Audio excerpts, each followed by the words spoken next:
Alright, here we are. So we're on the monk thrower. I'll go and I'll pick up all that coffer stuff here, but let's go over.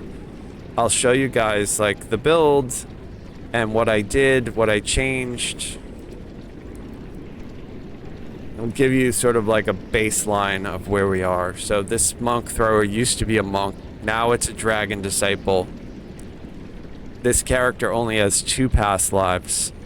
So I've only reincarnated once. I went to Cap and then I went back down with a epic heart of wood, and then I reincarnated from that with a heroic heart of wood. So I got 1 epic past life, which is Colors of the Queen, and I got 1 heroic past life, which was for a paladin. I think I was a paladin before I became a monk.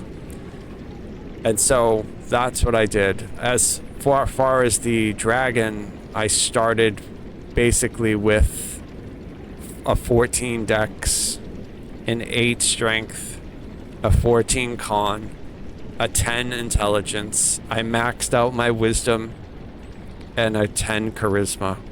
So I think I started with like an 18 wisdom, pretty sure.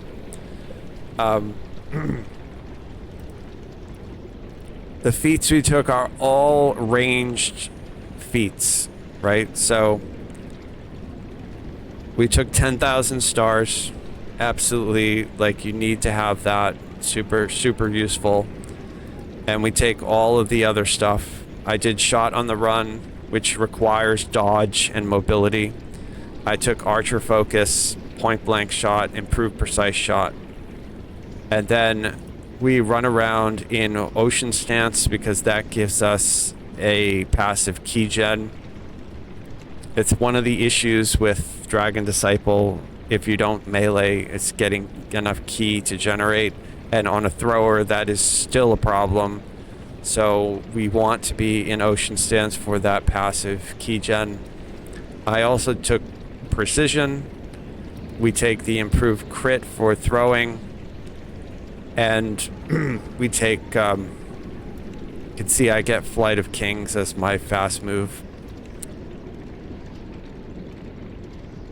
There's the dodge and the mobility. You can see this character does have a tome on it. So, like, it's got a supreme tome. I also used like a +3 fate tome on it, if you're wondering. It also has the +3 racial and then the +2 universal. So there's the past lives. 1 paladin, 1 Colors of the Queen. Colors of the Queen is definitely, so the best past lives. If you've never done past lives and you're doing DDO for the first time and you want to start doing TR, I don't think you need to do TRs because you can get a lot of power in gear and in the build itself. But if you wanted to start adding past lives, epics are definitely the best. The most power you get in epics because they give you an active and a passive. And the best for DPS is the Colors of the Queen because it has a chance to proc a random effect anytime you do a spell, an unarmed attack, a melee attack, or a ranged attack. No matter what you do, it has a chance to proc this random spell effect. And if you have multiple copies of this feat, it will trigger once every 10 seconds. I only have 1 copy, so mine will trigger once every 30 seconds, but even that helps us. So I highly recommend, if you're wondering, go after epics and get Colors of the Queen first. There's a lot of really good defensive ones, but that's probably the best. If you had to say pick your best, I'd say Colors of the Queen is probably the best, hands down. As far as heroic, I don't think you need to do heroics. Matter of fact, if I were to reincarnate this character now, I probably would have done a past life for a racial. Just because heroic, you don't get a lot of power from them. Where you really start benefiting from the heroic past lives is when you get completionist. So you need 1 copy of all the base ones, and however many there are, like 14 of them or something, 11 of them, whatever. I don't know off the top of my head, but you get all of those, you get completionist, and then that adds a bunch of power to your character. But the individual ones, like you can see, this one gives me I get +5 heal amp and +5 positive spell power. I mean, okay, great. Like, that's not bad, but it's just not a lot. It's not a lot of power. Like, it probably would have been better if I took the racial. Like I did a drow, because this was a drow paladin, I would have got I think it's +1 search for a drow, I think. And then if I did another one, I would get +1 charisma, which is really good. I would take +1 charisma over, you know, +10 heal amp. But that's just me. Okay, and let's continue. I did Scion of Arborea. That's +20 range power. Another imbue die. Use some universal spell power and some fortitude saves. Watchful Eye. Even though I'm not a trapper, I take Watchful Eye because it is synergy in Shirati. If you take Pierce Deception, that allows you to gain access to the Watchful Eye feat if you don't have it, but if you do have it, it gives you +5 double shot, which we want as much double shot as we can get because it basically counts as 2 shots, right? So it's gonna make our DPS go way up the more double shot we have. So that's the reason why we took that. Overwhelming critical boosts our DPS. Improve martial arts boost our DPS because it's going to boost the weapon dice. It's going to elevate the weapon dice on the weapon. I took epic reflexes as my level 30 feat because I run with a lot of reflex. We have evasion from being a monk. We have improved evasion actually, so that will keep us alive considering that I'm running around with really low armor class, really low PRR. My PRR is under 100. That's terrible. My armor class is terrible. You can see I have a 40% dodge, which is great. It's almost 1 out of 2 attacks I'm dodging. But if they hit me, I've only got a 90 PRR, which is garbage. So I really need to make all of my saving throws for reflex versus any AoE damage, which is the reason why I want it as a no-fail reflex, which is why I took that feat. We take Eerie Aim, which gives us bypass, +10 to attack. That's huge. We need to have as much attack as we can get, and it also gives us another deflection bypass. Combat Archery increases our weapon by another weapon dice. That's awesome because that will make the damage go up. We also get dodge, and it gives us if you use a longbow or short, which we're not using, we could have, but it would help us there too, but we're not. I did Legendary Aim, which is again more aim, more bypass. Holy Strike is something that we take. It gives everything Ghost Touch, and it also synergizes with Shirati Champion. It's one of these skills in here. Not sure exactly which one it is that synergizes with it. It might be...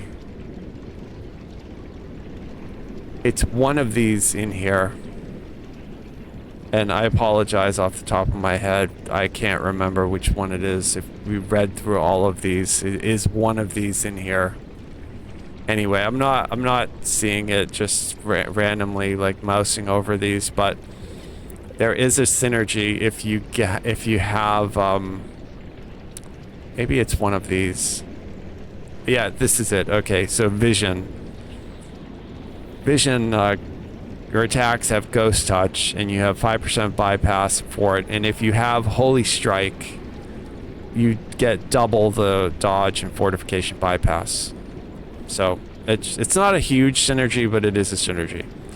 Then I take Double Shot, and then we also take Crush Weakness for anything that is like stunned or paralyzed. We can do more damage to. And that synergizes with our build, which we're using No Mercy here, and we're also using No Mercy here. So we've got Ninja Spy, No Mercy, and No Mercy from Falconry. Now, I didn't max them out. I'm only 20% here and 20% here, but the combination of both of those and this crush weakness give us quite a bit towards our... Let's see if I can find... helpless damage bonus. I'm doing 73%. So, I mean, that's like pretty good. It's a lot of extra damage that we're getting. The build itself, standard drow horse with dexterity. Even though my main stat is wisdom, I still benefit from dex. In order to do this build as I've done it, I have a, like I said at the beginning, I'm using a +8 tome. That gives me enough to qualify for all of the improved precise shot like stuff. I need a dex 19. So if you were to make this character, you want to keep that in mind. Like if you don't have a tome, you probably wouldn't be able to do some of the feats that I took. You would have to either find a dex tome or alter the stats, so like drop your wisdom and raise your dex. But it makes it so that it's unfortunate, like this isn't super like new character friendly, but you can do it if you wanted to invest in the tome. You can see I did Ninja Spy 42 points and we went all the way up. We're using tier 5 and this gives us a whole bunch of cool stuff, and it boosts our assassinate, and we are benefiting from using assassinate with these falconry attacks. It's really the only reason we're in falconry is because it gives us 2 really strong attacks. And then over here I'm using Dragon Disciple 3. It gives me some bonuses, but really all we care about is this power and practice to get the imbue toggle. So now we have imbue die. Now I don't actually have that many imbue die, but it adds damage to the build. I only have 2 imbue die right now, which is not high. Like I could actually focus on, and it's probably what I will try to do now that the build is new. I probably will like look into filigrees and see if I can find filigrees that actually boost my imbue die, because right now I'm like, I did not optimize for that at all. I'm using treachery and I'm using shadow strike. There's probably better filigrees for me to use than these, but I mean these aren't bad. These give me assassinate and sneak attack. So like that's kind of why I did that, but we'll have to see. The weapon itself, show you. It's a dinosaur bone. I have it almost finished. It's got ice horn that will lock things in ice, melt scale which gives it extra acid damage, bright fang which gives it a chance to deal untyped damage, although I should probably switch that to shadow fang, to be honest, because the shadow fang would give me a bigger hit. Like the bright fang untyped damage is only a one-time hit for like a couple hundred, whereas the shadow one does like a couple hundred every 6 seconds or something like that. It's just a lot better. It does have banishing on it, and then you can see too, like I have it slotted with a Scourge of the Outsider and a Life Taker, and I actually don't remember what those do, so we can look at them. So Life Taker, this here basically will attempt to instantly kill whatever I hit, and then the Scourge of the Outsiders does bane damage on any outsider. So this is really good if you're like doing Reapers, because Reapers are outsiders.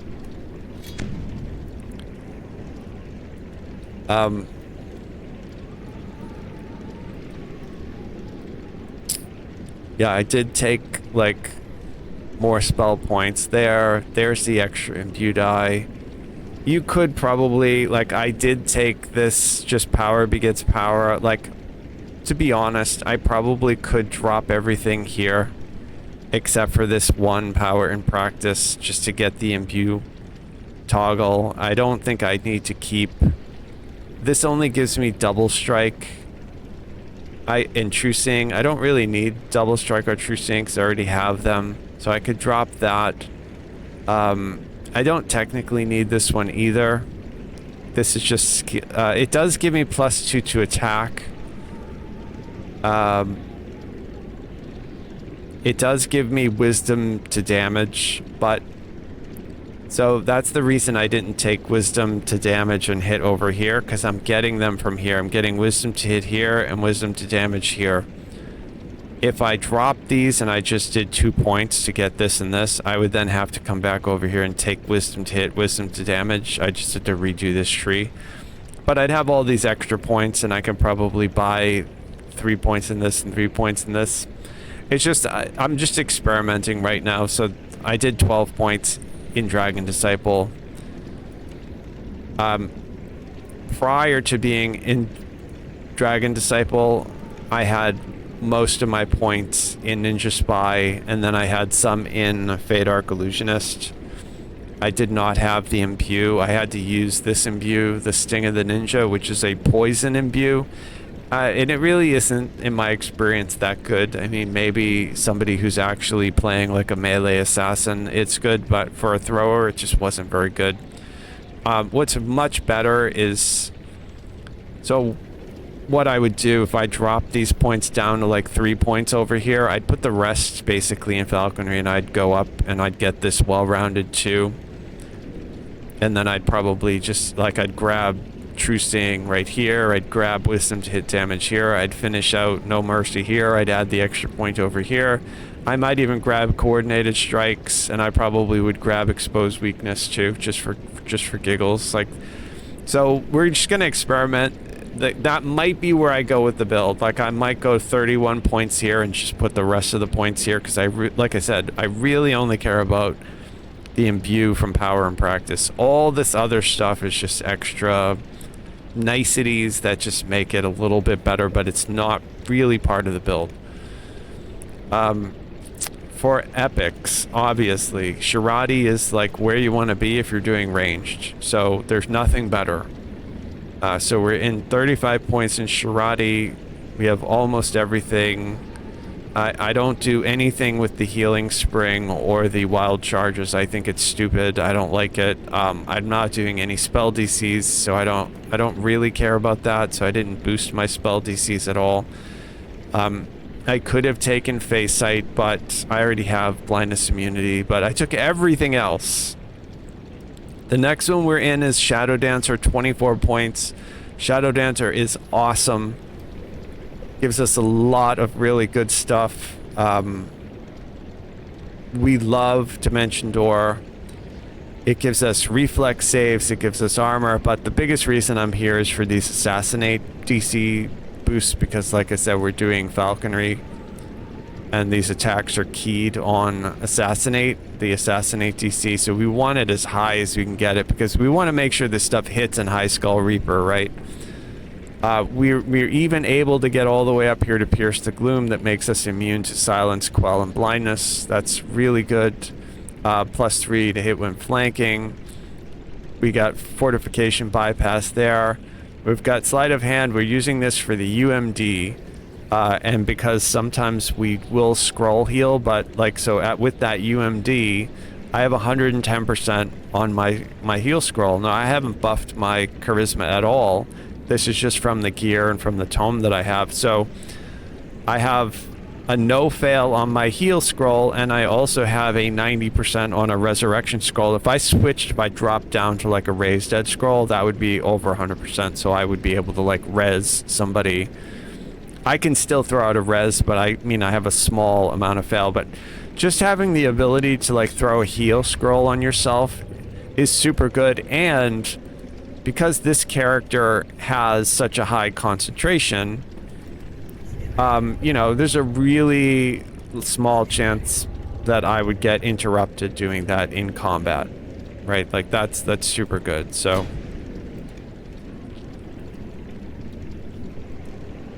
and then for survivability, We're in Unyielding Sentinel for 12 points. Now, you could drop this if you were going to recreate my build and do it a little bit different. This is an area that would be up for grabs. You could drop the defensiveness of Renewal, you could drop the defensiveness of Divine Energy, and all of the extra hit points you get from these 3 cores. The +3 to attack, the fortification and saving throw boosts. You could drop all this and go into Exalted Angel to get Exalted Flight, that wings that makes it so that you can zip around super fast. You could also pick up Healing Pillar from Exalted Angel, or if you really wanted to do like DPS with it, you could pick up like Fire Pillar or Light Pillar or something like that. You could also grab some resists and some other things out of Exalted Angel, but my gameplay style, I prefer to have Renewal. Renewal is like really, really strong.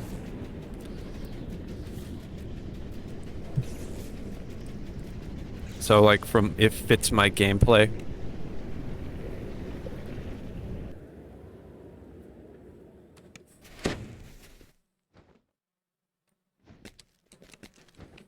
So we're just gonna grab a bunch of stuff. So there's my genie buff. I got my cloak. And let's go down and grab this stuff. Here's the Black Rose coffer. We've got it. Okay, we'll put it on. I want to go to...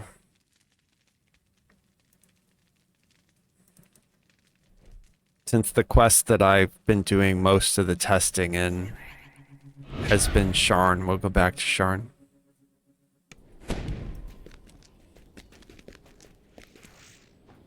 Alright, so she's usually dressed like a ninja, but because they just gave us this coffer, it's new, it came out today, right? We'll wear it. Yeah, man, that looks so good. I absolutely love what they did with the armor. I'm not going to obviously use the mace because I'm throwing a star, but what I can do is see if I can throw that aura on. I'm not sure if I can. I might have to glamour this. Can I glamour a weapon itself? No, I have to make... So I have to use a mirror, right, to make a cosmetic of the star, and then actually do that. But whatever, we're not going to worry about that right now. The most important thing we want to do is, so... you know what? We'll come back and do this. Let's do the first test. We'll go and test it like in a normal, so you guys get a sense of like some of the changes that I made in normal content.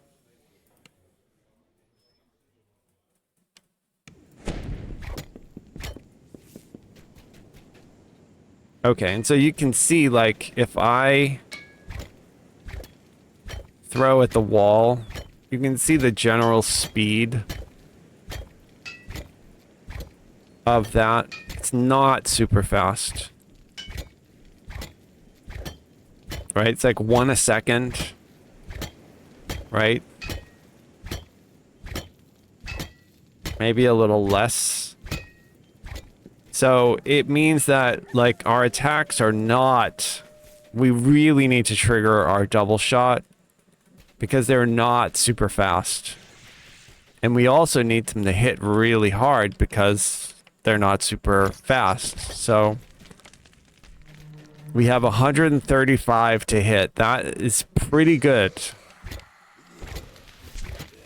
And we can see like we're getting a pretty decent amount of like imbue damage, which is what we didn't get before.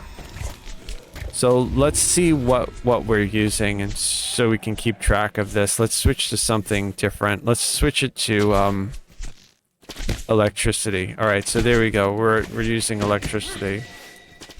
So if I attack that, so we just did almost 100 electricity damage, and we only have 2 imbue die. So you can see it's like scaling really well. There's 130 electric, there's 127 electric. So like just from picking up that imbue, because my old poison imbue would hit for like 2 or 3 points of poison damage. So we're getting way more Fisherfolk and sailors come to this thriving temple, you know, to way offer more their prayers damage to the from god that of the imbue sea. toggle. So right off the bat, it's better. Because even though we're only attacking 1 throw every second, well, now we're doing, you know, 100 more damage consistently. So it's just going to be better for us overall. Flight of Kings is not keyed to mana, so we don't have to worry about that at all. Allowing us, pardon me, I said that incorrectly. It's not tied to anything. It's not tied to mana. It's not tied to, you just do it. You just do Flight of Kings. It's just an ability. The regular monk's fast movement is tied to ki, and meaning you have to generate ki. If you don't generate ki, you cannot do your Misty Step or whatever they call it. So the fact that we have Flight of Kings, where we don't need to worry about it being tied to our ki at all, it allows us to focus our ki specifically on things like that, 10,000 stars. So now, 10,000 stars active, my DPS is going to go way up. And you can see, like, even though I'm only throwing 1 per second, the damage on each hit is just really, really good. Just if you didn't know, 10,000 stars costs 20 ki. The cooldown for it is 1 minute.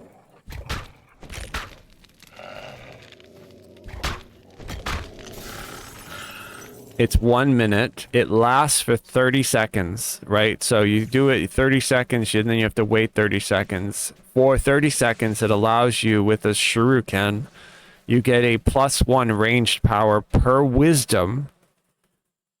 And that's really, really good, because my wisdom is super high, right? This is why we stack wisdom. And it's going to give us +5 double shot per monk class level. Now, I don't know if this is busted or not, right? Like, I don't know if it's counting Dragon Disciple. I believe it is. We probably should verify that that is in fact working. I believe it is, though.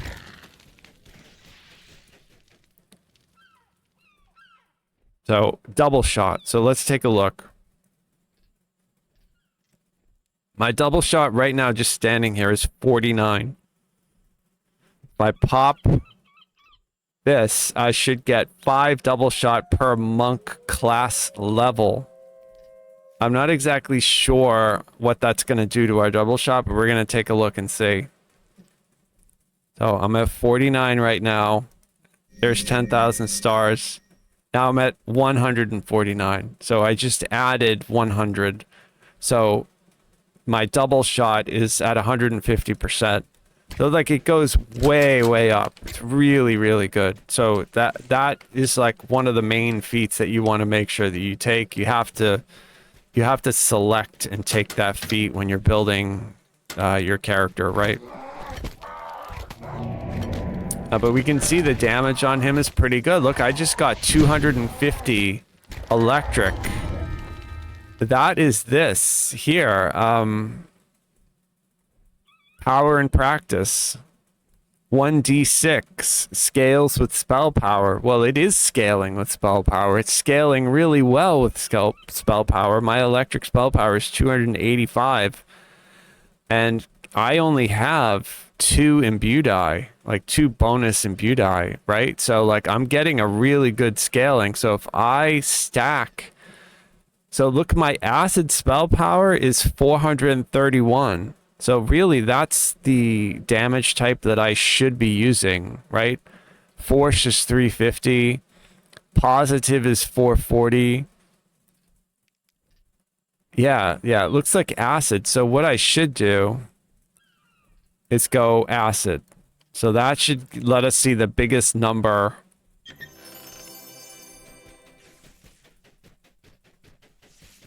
for our imbue, but the electric was really good.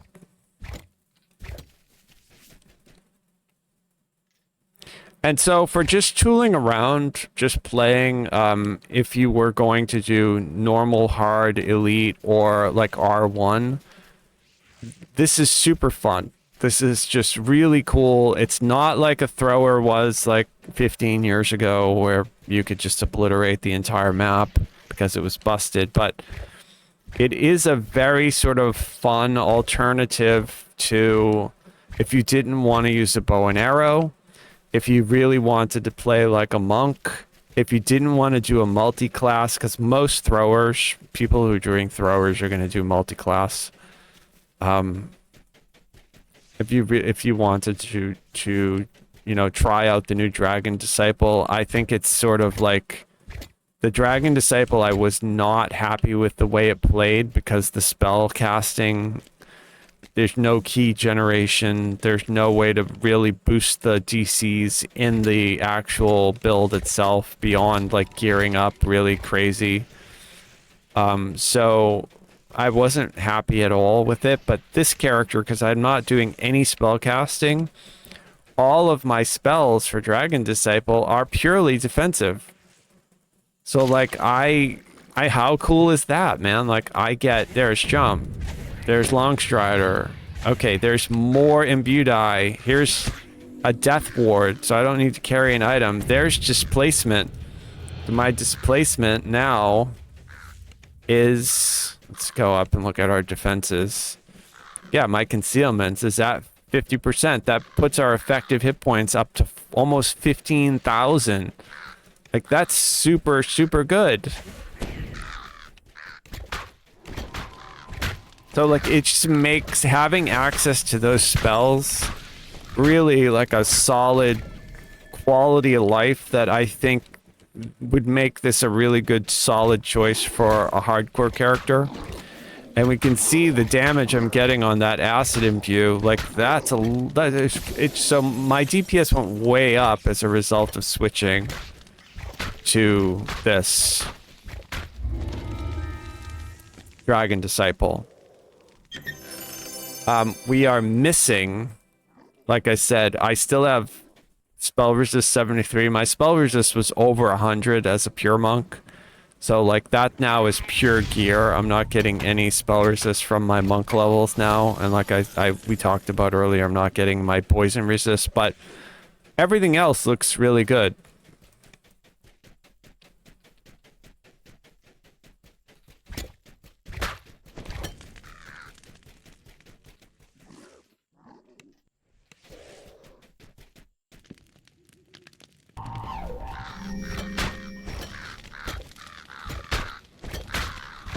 And so you can tell if it double strikes if you see the little, it looks like keys next to the attack, and you can see like with 150%, it's happening on every attack, basically. So like those damage numbers look really good. So even though it's slow, and I have not been triggering my Epic Strike, I have not been triggering Hunt's End, which are the skills that I can trigger in order to make the damage go up even more. And I have not needed to do my diving attack. And you can see, like, they do hit really well. Like, that was the diving attack right there. Here's Hunt's End on that rat. Like, so they hit really, really good. You can also see the renewal. Like, renewal just healed me for 700, and then that puts a hot on me that lasts for, I believe it's 10 seconds, it's 8 seconds. Yeah, every 2 seconds for 8 seconds, and then you can renew it every 8 seconds. You can just cast it on yourself again, so you can constantly keep yourself in a state of positive healing.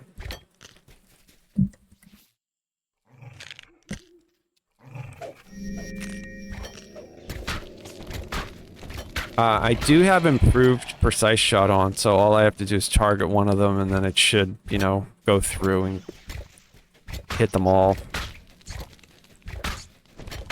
Even with 135 to hit, I still miss a lot. But generally, pretty good.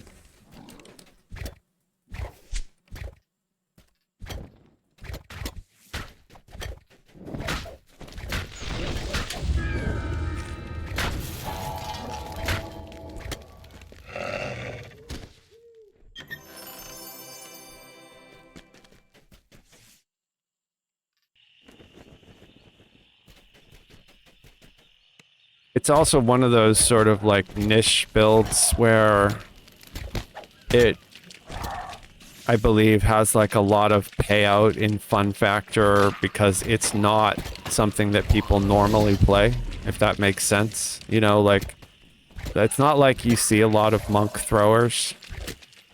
But it's certainly viable in all content. Like, I usually do R10s with this character. And I'll tell you, like, I'm excited to do more because I think it's going to be even better than it was. So yeah, the rare's not up. But I mean, you can see it's like, for just normal content, we're obliterating everything. It's super fast. It's super easy gameplay. Now, I have a really good weapon, my dinosaur weapon. But prior to using this, I was using like the Sonic Star from Sharn.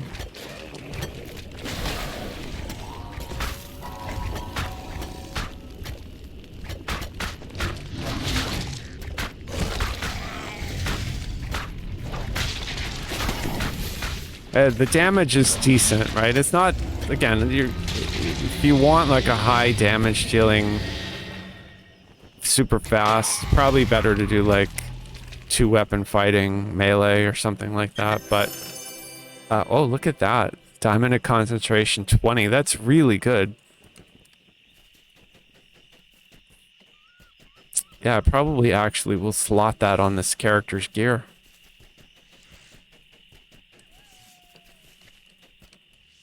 You can't buy those either. Like, you have to loot them. They don't sell the level 32 diamonds. You may be able to buy concentration, but the highest one you'd be able to get is 28, at least right now.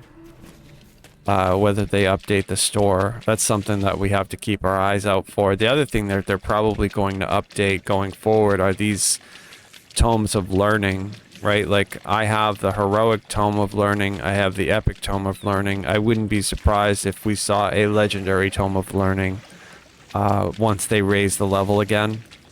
Maybe at like level 26 or pardon me, 36. We'll probably see something like that.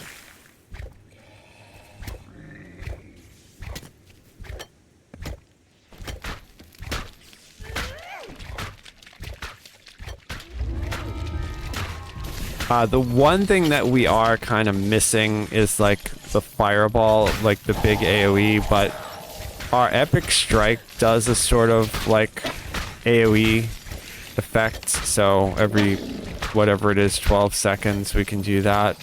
I could have, if I decide to do what I was talking about and drop out of here and grab this coordinated strike, that is a big circular AoE, kind of like a fireball.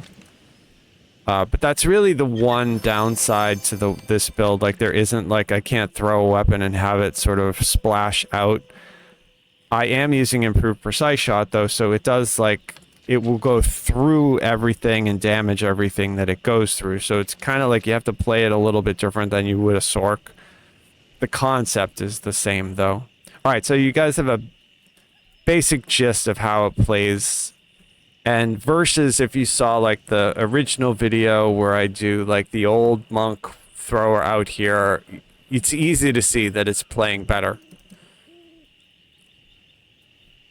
You know, it's not like night and day better, but it's better. Yeah. And then here we'll do an R4 to give a sense of what we do against these really tough Sharn mobs. I'll take Rana just in case I die.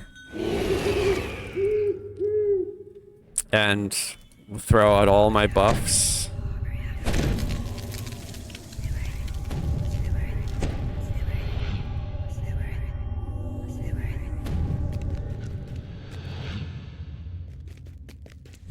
Which is super cool. I'm gonna keep improved precise shot on. And for this first room here, we're gonna use We'll pop our 10,000 stars, and I'm also going to pop my epic moment because I'll have it back for when I do the boss. Like, wanted to kill that champion, which we did. There's a Reaper. Let's try to get this Reaper. The Reaper's dead. We just hit the Reaper for almost 12,000 damage. So all I have to do is target the monster way in back, and I can just cut through all these with improved precise shot.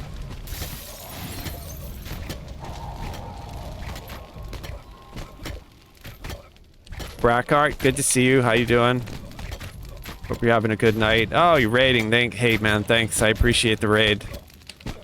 Hope you guys had a good raid. I'm just going over the changes that I did to my monk thrower. Now, I was a monk. Now I am a dragon disciple. And it actually plays better. You can see the acid damage on the imbue is actually hitting these mobs for around 70, 60, 70, 80. And while, you know, it's not perfect, like, if you watch, like, this performance here versus the video I made of when this character was a monk prior to me doing this reincarnation, it was just, it's like performing way better. Performing way better. Hey boys, I hope everything is good. I hope you guys had a good raid. Thank you for... Hope everybody's well. Going over my dragon disciple monk thrower. This here, I gotta get this Sork dead.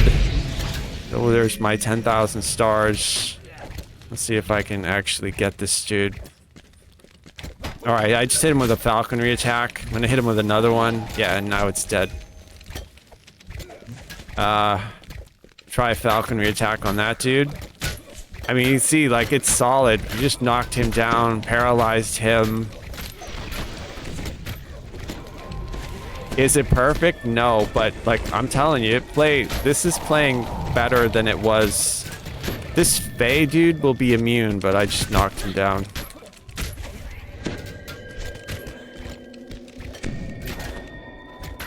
Like I said, the one thing I'm missing is that, like, big AoE.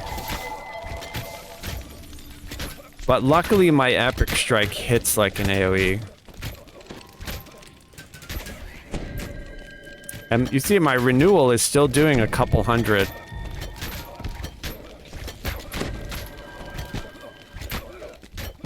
I really gotta get that champ. Alright, the champ is dead. Gotta get that Fae touch dude dead too. Okay. Yeah, see, if we proc our Shirati paralyze, then it's...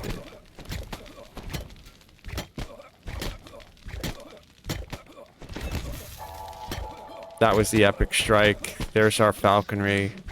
The falconry attack just, it doesn't miss. It just knocks everything out. It's super, super good. It's one of the reasons why we're in the tree. Right? And so like I said, what we're doing is we're testing out. Right now we're getting wisdom to hit wisdom damage. We're using imbue, and then we're getting this extra stuff. I honestly think I can drop this extra stuff. Just keep this imbue. Drop this, just take, so I'd have like 2 points, 2 or 3 points. Grab wisdom to hit here, grab wisdom damage here, grab true seeing here, and then max out no mercy here, and then get to 31 points and get well-rounded too. Like, I think that's where I'm actually going to go. I just wanted to experiment to see if Dragon Disciple added anything. If I had a lot more points, I think getting up and grabbing this Discipleship 2 would work. But I don't think it's worth going up this high, because this is all caster stuff. We do get imbue dice here for Way of the Mighty Dragon, but I would have to lose my falconry stuff, which right now, like,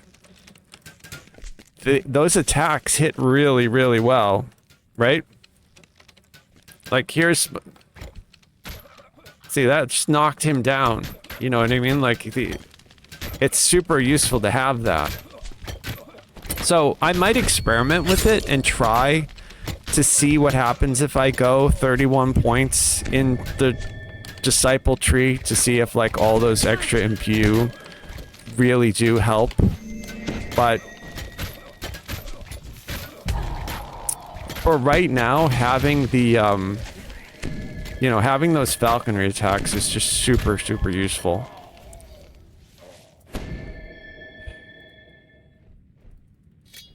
Alright, we're gonna get Rana up.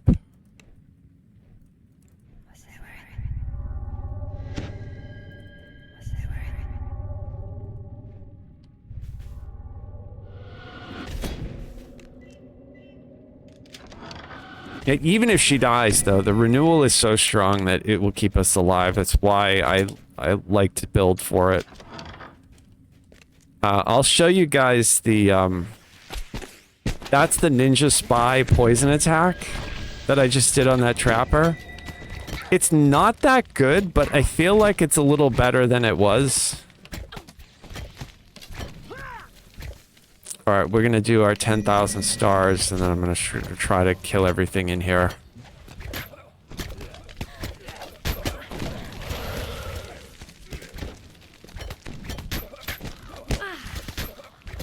We knocked that dude down with the falconry attack.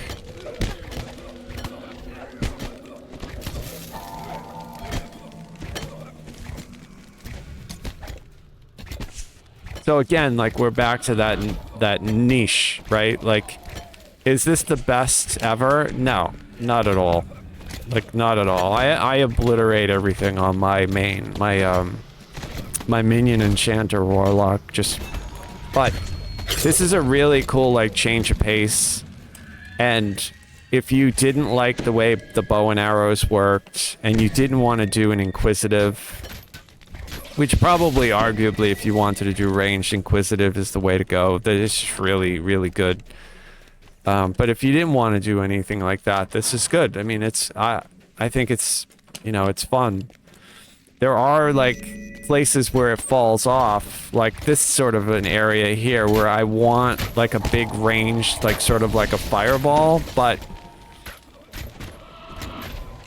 you can see it's, like, it's not bad.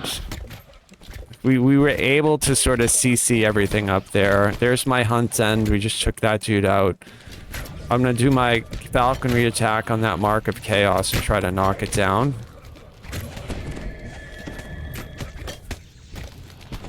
Which we did. Here's my epic strike.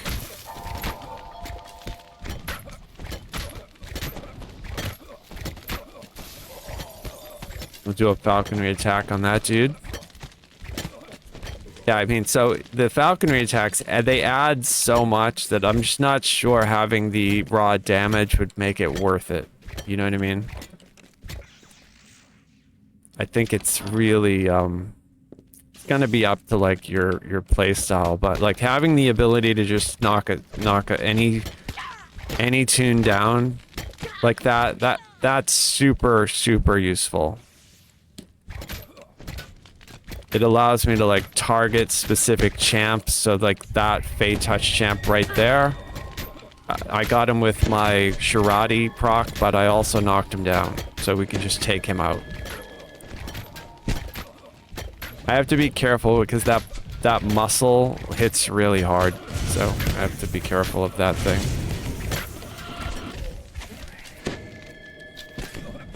I just did the Ninja Spy poison attack on that dude. I mean, it's okay. That's something that I just played around with because I never really used it before, but... Alright, I'm gonna do 10,000 stars. There's my epic strike. And we should be able to blow that dude away. We did.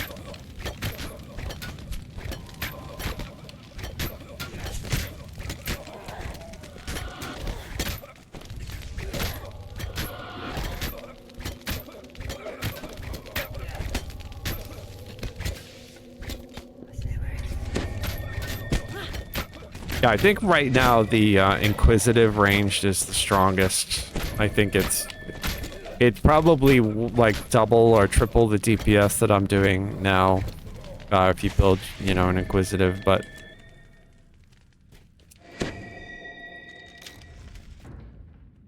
I think this is, you know, it works. Definitely like a niche though. Like I wouldn't expect this to be everyone's cup of tea, but I think it's fun. I remember when they were really good, back when monk throwers used to be like completely busted. So for here, what we're gonna do is we're gonna pop our, you know what I need to do before I go in there? We're gonna generate some key because I want to be able to do my 10,000 stars. So I'm gonna do my inexorable advance, epic moment, and then we'll do 10,000 stars. I have to take out that sorcerer right away. Neutral agent, could see you. Yeah, I appreciate the raid, Brackhart.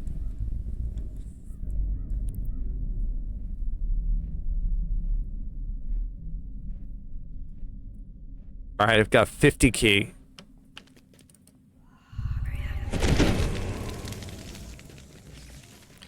Okay, so there's that, and now, yeah, there we go. Oh, am I gonna die? Fuck, bro. There's a champ. Oh, it was a Famine Reaper that killed me? I didn't even notice. I was so, you know, paying attention to that Sork. I've been killed by that Sork because he'll do, Cyclonic Blast. Oh, we didn't even kill him. He's still alive. Yeah, I'm gonna have to rewatch the video on that to see exactly what it was. Was it the Famine Reaper that killed me? I think it was. Oromar Triggerman killed Rana.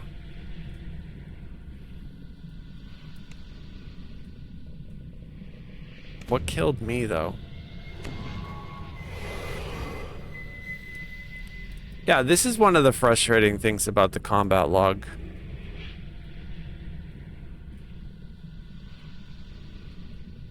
Okay, I was killed by Teague. That's this. I didn't even see that thing, bro. I didn't even see the named dinosaur. Like, he must have popped and, like, hit me immediately. I must have been, like, here, right? Trying to get that Sork, and he came, because I think they spawn right here. He must have spawned and just hit me with his claw or something.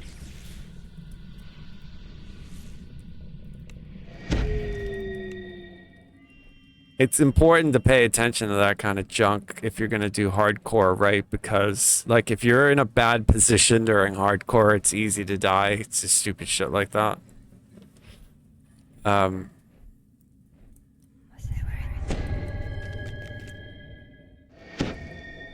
gonna throw all my buffs out again.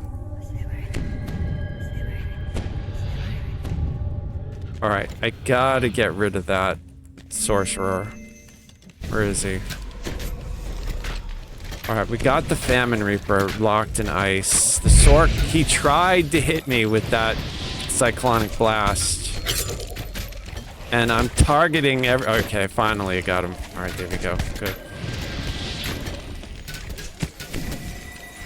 Dude. This is what having a 90 PRR, why it sucks. I can't even take a couple of bow hits. Keep in mind, dude, I have, like, my dodge. Look at how much damage I'm taking. I have 40% dodge. It's my PRR. It's just absolute garbage at 94. It's just so low. You'd think with the dodge that I have, though, like, I could avoid some of this stuff. But look at the damage that these dudes are doing to me. It's insane, dude. So, just to give you guys a ballpark of how bad it is, 123 armor class, it's like having 0. It's absolute junk.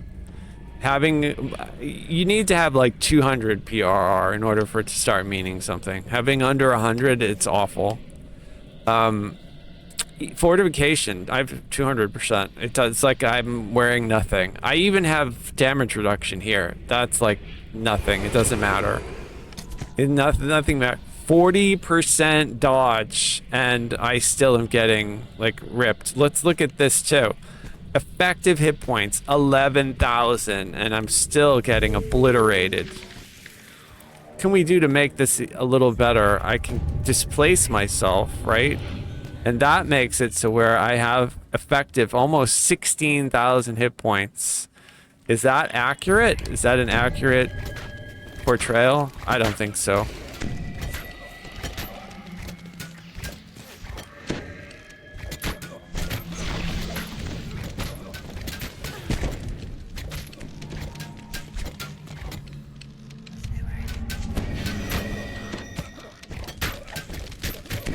If I can actually take this trigger man out. I just need to get rid of all this trash. Okay, something's hitting me. Yeah, even with all the effective hit points, it's just so, like...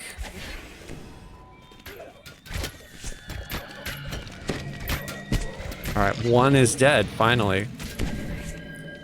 The other thing to keep in mind, too, is I have a very high to hit at, like, 135, and it needs to be higher. I see a lot of misses.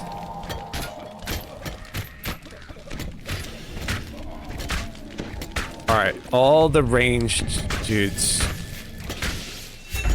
Almost positive, too, as a monk. Don't I have some sort of, like, missile snaring? It's not working if I have it. I think maybe I lost it becoming a dragon disciple.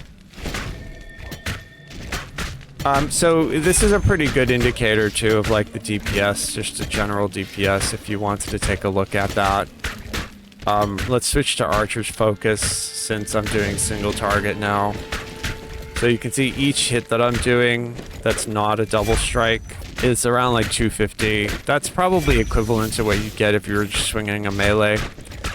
We do get some really big hits and some really small hits. So I saw one for like 150. I saw another one for like 1200. But I have no way to generate ki, right? I've got +1 ki and it's super slow. So I'm kind of waiting for it to go back up to 20. And then I'll do my 10,000 stars again. It's one of the unfortunate things about all monk builds if you're not melee.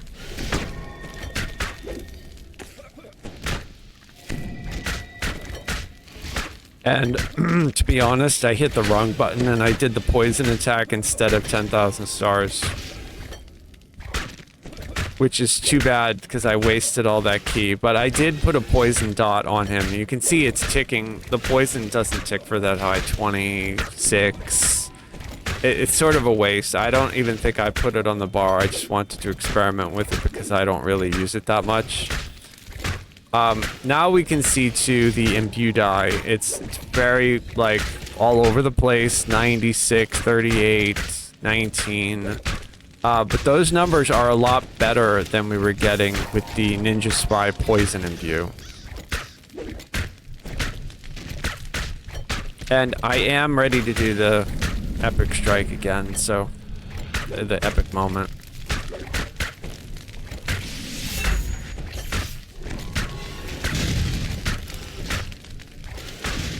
Yeah, so if they could give, like, build into the epic destinies or the monk itself an ability to generate ki on ranged attacks and spell attacks, I think that that would fix a lot of the issues that we have right now with the Dragon Disciple.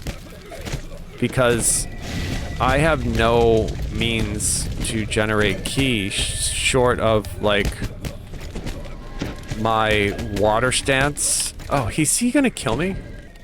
Bro, how is he hitting me so hard?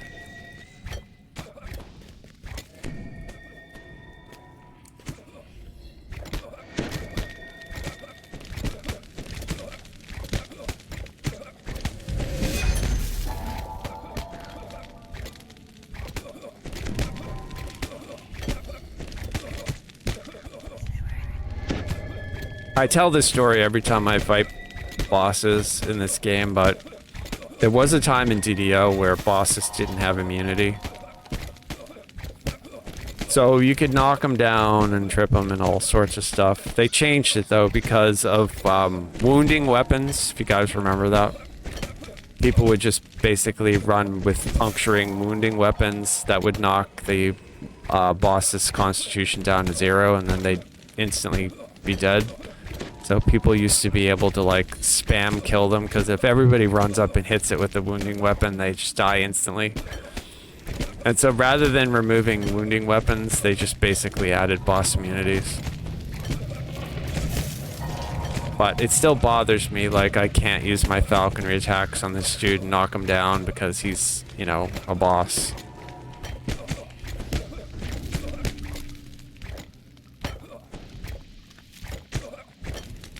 And I'm cheesing it, right? Because if I didn't cheese it, if I just kited him, you can see, like, if he hits me, I'm doing pretty good at not getting hit, but I'm pretty sure he could hit me for 1,000 and kill me. Yeah, he just hit me for 500. So, like, that's the problem. Like, they don't always hit you, but when they hit you for a lot. And, yeah, I have 1,200 hit points. That's not enough. I need to be I would need to have like my full 2,000 hit points. And even then, he could hit me with a crit. All right, so I should be better now with 1,900 hit points to stand here and like face tank him.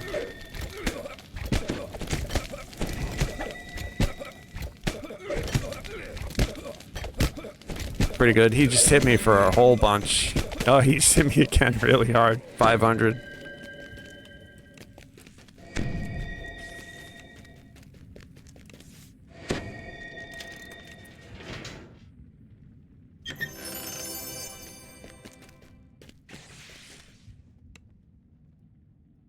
Alright, so that's super messy and not very impressive when you think about it objectively, because there's like other people will have way better builds and perform way better, but is anybody playing a monk thrower now? I don't think so.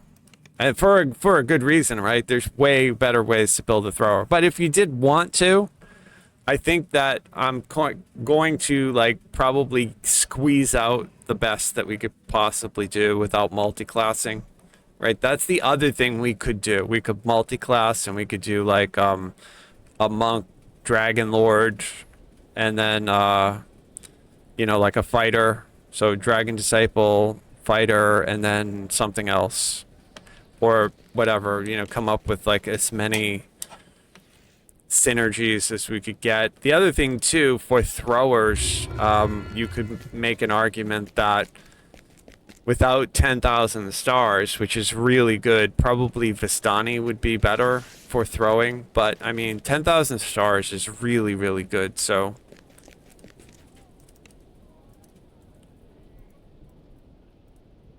super good. I mean, I'm happy that I'm able to keep the character. Is it like the best ever? No, not even close, but it'd be fun to play.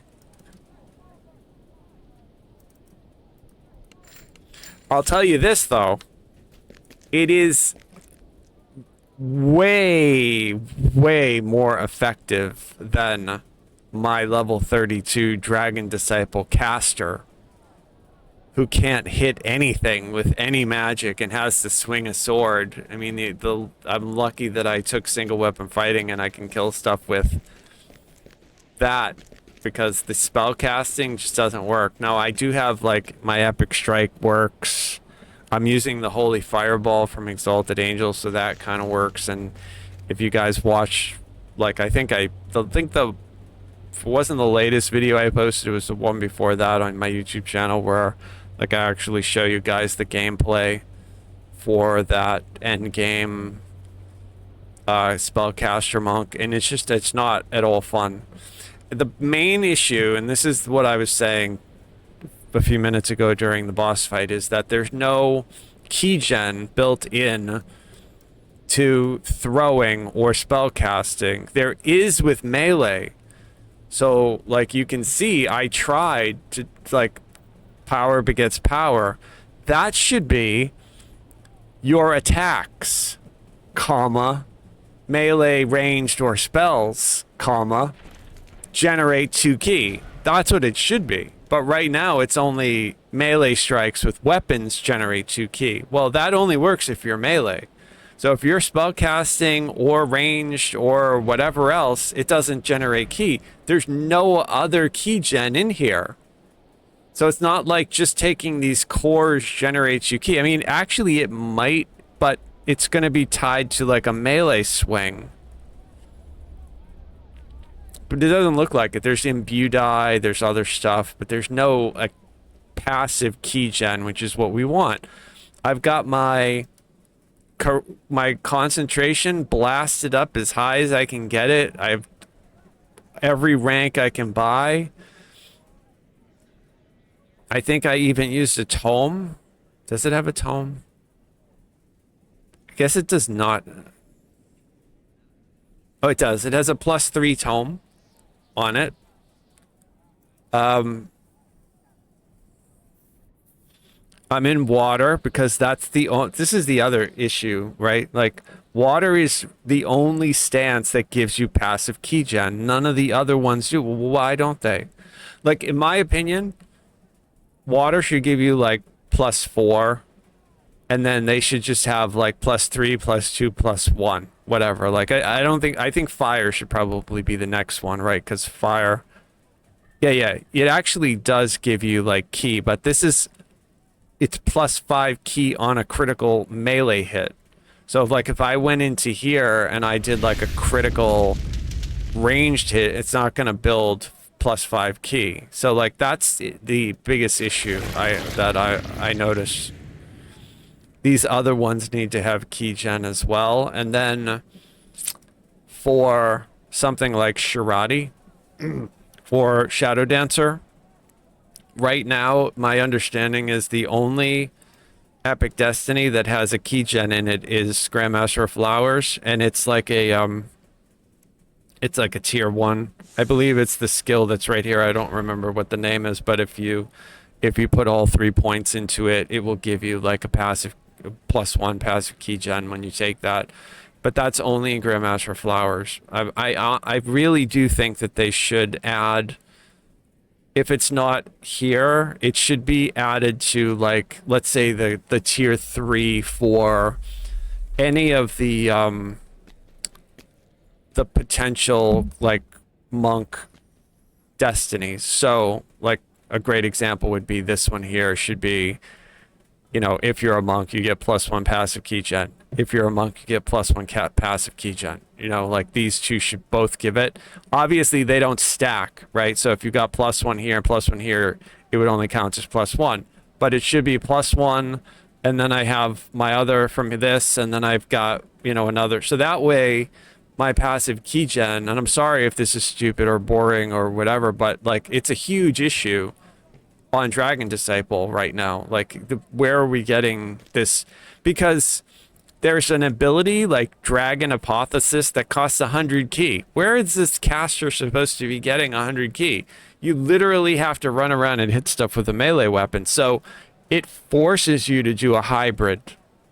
It forces you to do the fighter magic user thing, which objectively sounds cool. Like I kind of thought, hey, I'm going to make like a fighter magic user monk that throws around fireballs and, hits stuff. But the gameplay of it with the energy bursts, because we've had energy bursts with Draconic Incarnation for so long, I think like you're probably better off ignoring everything to do with your SLA spellcasting ki in Dragon Disciple, building yourself out to be a full like 2-weapon fighting, single weapon fighting, or 2-handed fighting quarterstaff using monk. And then if you want to do an energy burst, just do like a Draconic Incarnation energy burst and ignore the spell casts and the key cast SLAs that you have, because they're not worth it. What I would do is just focus 100% on melee and just use these spells as like buffs for yourself. Just, build yourself like you would. And then that brings up another question, like, well, then what's the point of doing a Dragon Disciple just to get access to a few buffs? Like, you can get, first of all, if you're in a pug, people are going to hit you with these buffs anyway. Second of all, like, you can get Death Ward on a clicky. You could probably get right? Can't you do like deadly weapon scrolls to get this? I think you can. Displacement, you can get lesser displacement on an item. We don't really care about that. Long Strider is a good, it's solid, it's really good, but we don't care about the speed. What we want from Long Strider is the water no longer slows our movement. That's what we like about that. And jump, you can get jump potions, jump items, jump, you can get buffed for jump other ways. You don't need to have the spell. It's nice to have the spell, but you don't need it. It's not like Dragon Disciple adds anything to the feats or the way that the character plays or builds. Like, I honestly, I think that like making a quarterstaff.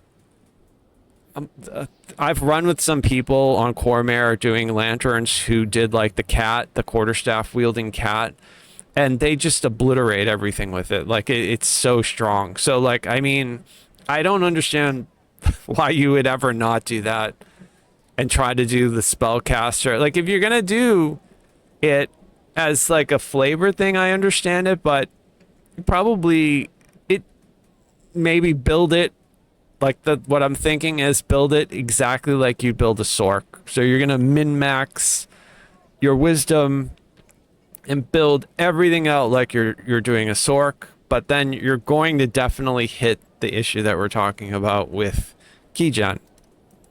So I don't think that you even should focus on the SLAs from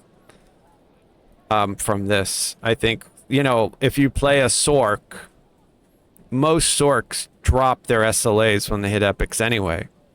Most Sorks don't use their SLAs. Most Sorks will use Delayed Blast Fireball, Meteor Swarm, any of the other level 9, 8, or 9 spells, and then they will do epic strikes and epic moments. They won't even worry about SLAs. The only reason that they care at all about their heroic build is to get to the level 20 capstone that gives them the ability to strip damage. Well, we don't even get that. I mean, we should get that. We should absolutely get that, because that would allow us to further focus, because that was the other issue I ran into was, okay, I focused all acid, but then I come across something that's immune to acid. Now I can't hurt it. So now I'm forced to hit it with melee. And if I didn't build for that, then how am I going to damage it? So there's just way too many like loose ends in this Dragon Disciple. I posted the video about it. You can watch the actual gameplay and the issues that I hit, and you guys may have your own experience with this. I think conceptually it's a really, really great idea on paper.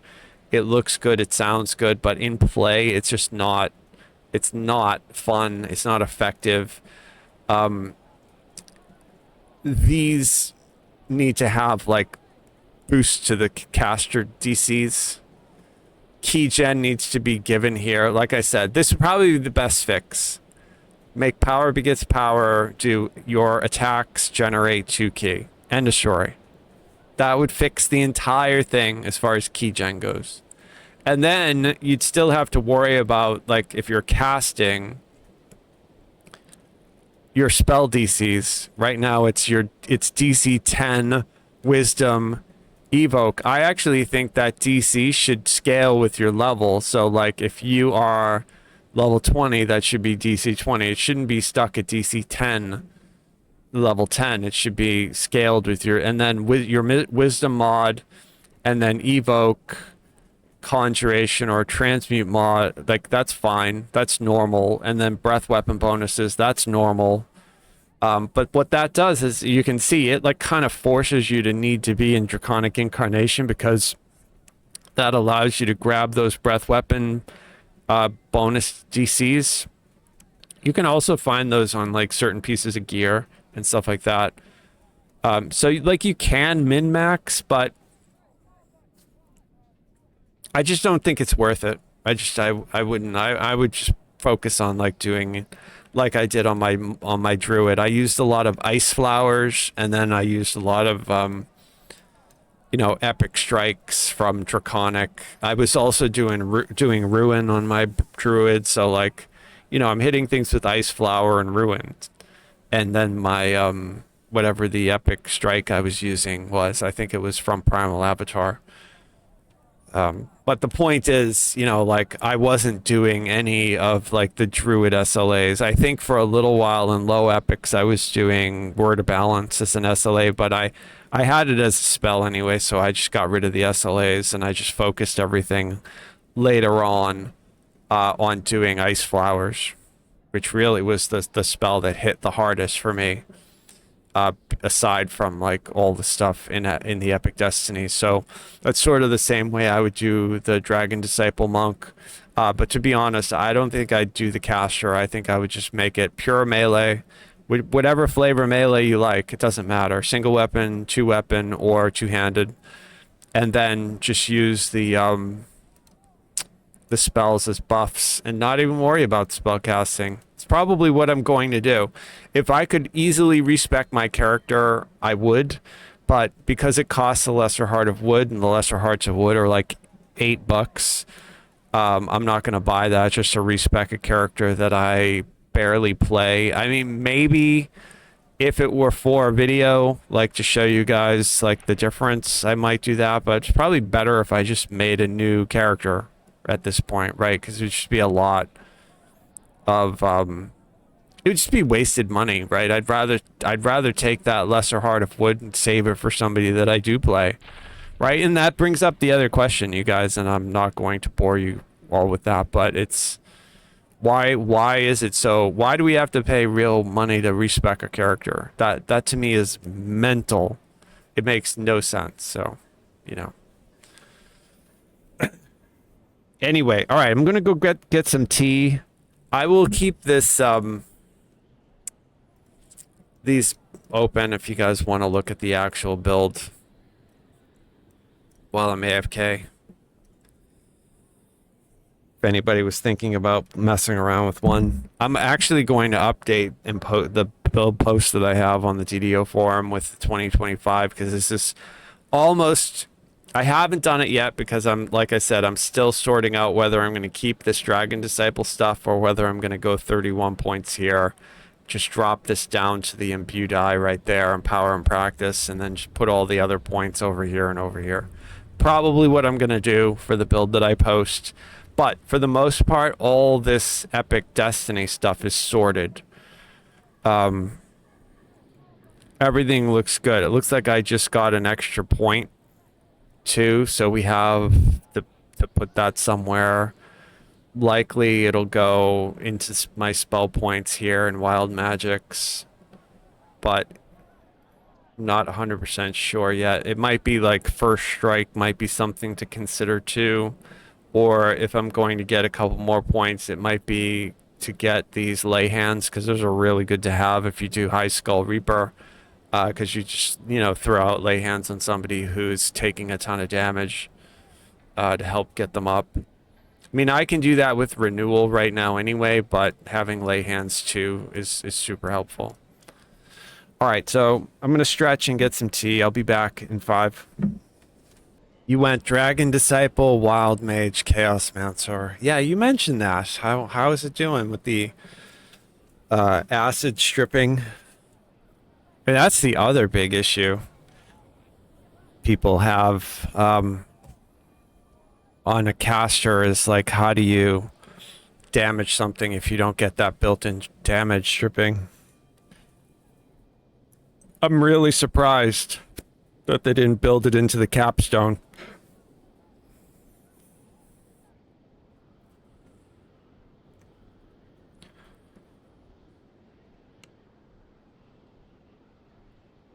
Something to keep in mind about that Draconic Apotheosis.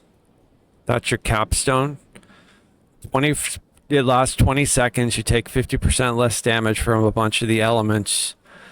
You get an immunity to sleep paralysis, critical threat range with all weapons, which would be good for me as a thrower.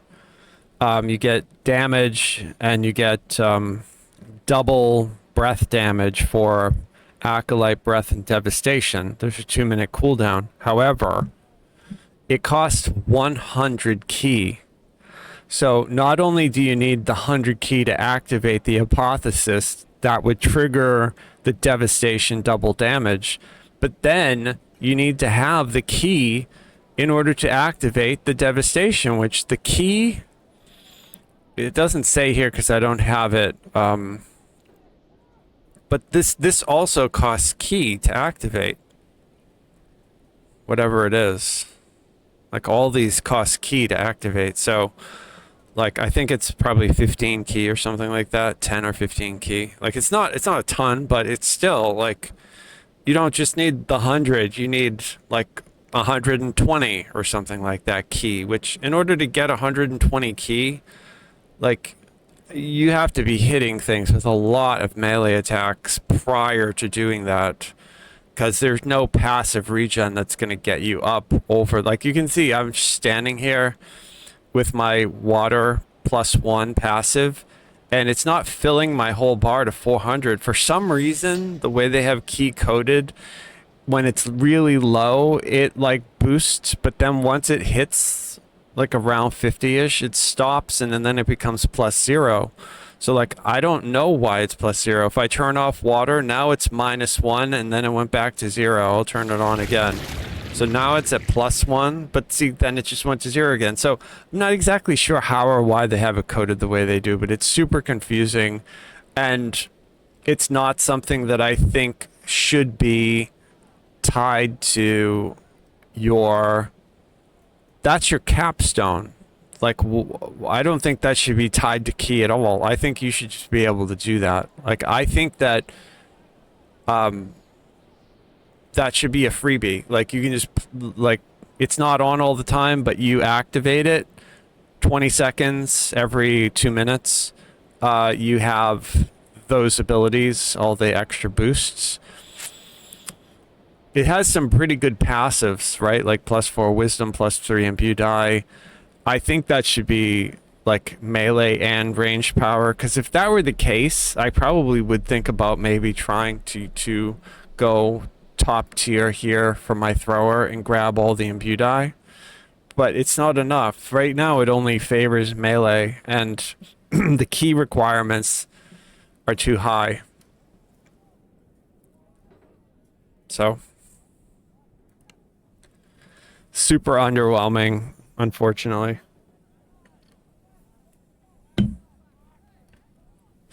As far as like archetypes go, I think so far the best one that they've given us has been the Dragon Lord, hands down. And one of the reasons that the Dragon Lord is just so strong and like a go-to archetype is that a lot of it just works, right? Like it's just really useful, and it's not limited by anything.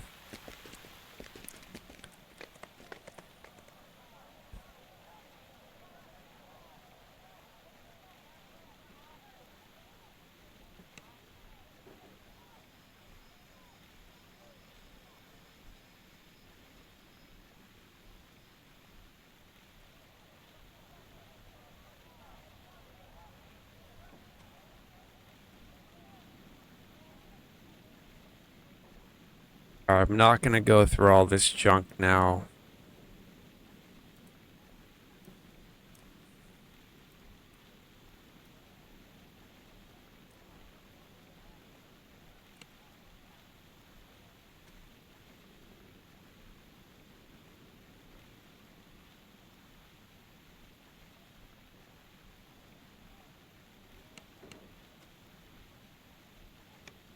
Oh, looks like I got Pendant of the Azure Sky. That's pretty cool.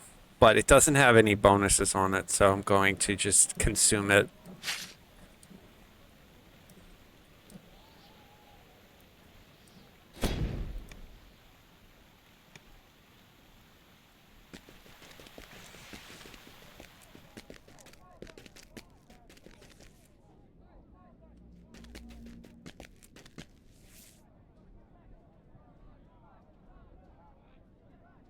Yeah, I mean, this here, this meditation allows us to regenerate ki. I think that that would be another area that they could give us a passive ki gen, making like this meditation have a like once you hit a certain level, so you get this meditation at level 2, but then let's say at level 8, then it added like a +1 passive to, or level 15 or whatever, something to just show, which would thematically fit, like if you were a monk, you start meditating, and then like the longer you're a monk, the better your meditation would get, so that you'd be able to sort of meditate while you're walking around, right? I mean, isn't that the whole idea of achieving sort of like a state of bliss or something like that, right? Like, so it would work thematically, is what I mean.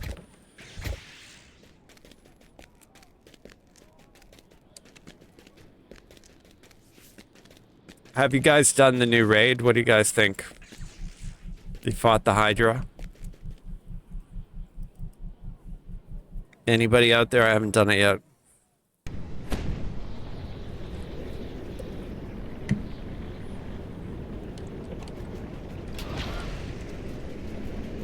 I want to do it.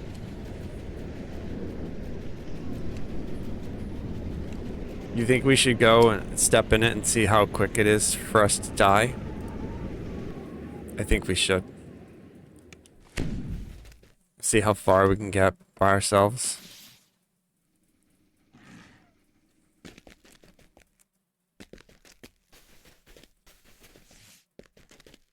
I saw someone in Discord completed it on R1, so I'm assuming it's not that hard. Considering that there's people still doing, like, there's a bunch of raids people still do on normal, right? So this is normal. Let's see.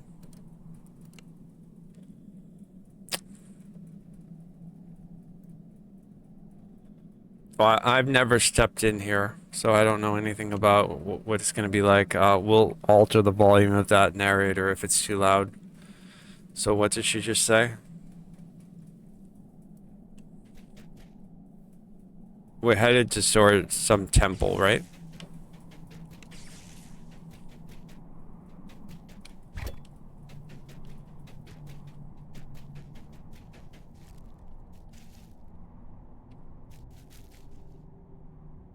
Oh, I should probably switch it to the pet for the pack, right? So people can see it.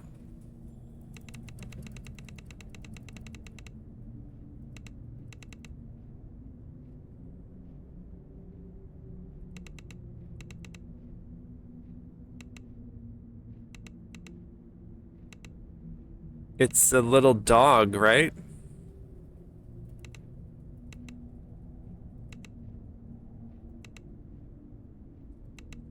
I have way too many pets. That's it right there.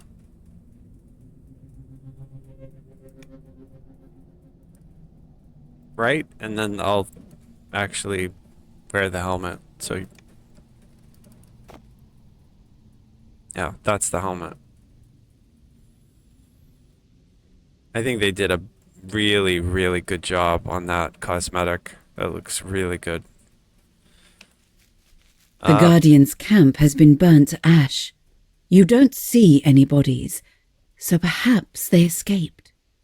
The likely author of all this destruction awaits you by the temple entrance. A terrifying Baylor. Alright, I like that lady as a narrator.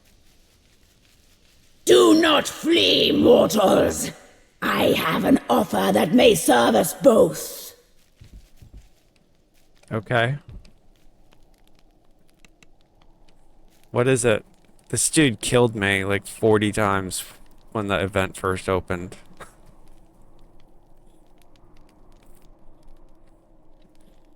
Been waiting for you, travelers of the mist. Will you parley with me, or shall we battle? If we fight him, it locks the instance. I'm not gonna fight him alone.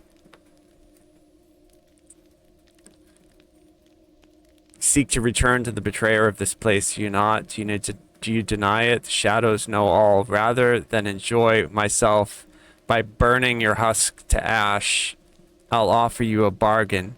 Enter and complete your binding, and then I will do my part, and you will not interfere. As a reward, I will grant your lives and free passage from this place. Do not dwell long on this decision. Alright, so apparently I'm going to guess based on like standard MMO, if we agree he helps us, we miss out on some loot. If we fight him, we probably get more loot, right? I'm assuming. But Then we have a bargain, mortals. I await your success. Yeah, I don't want to. Do not make me wait long. A wounded guardian awaits you just inside the temple. When he sees you, his eyes brighten in relief. He motions for you to approach. I mean, he hit me for like 35,000 damage at the beginning, so like I'm assuming he probably still hits that hard.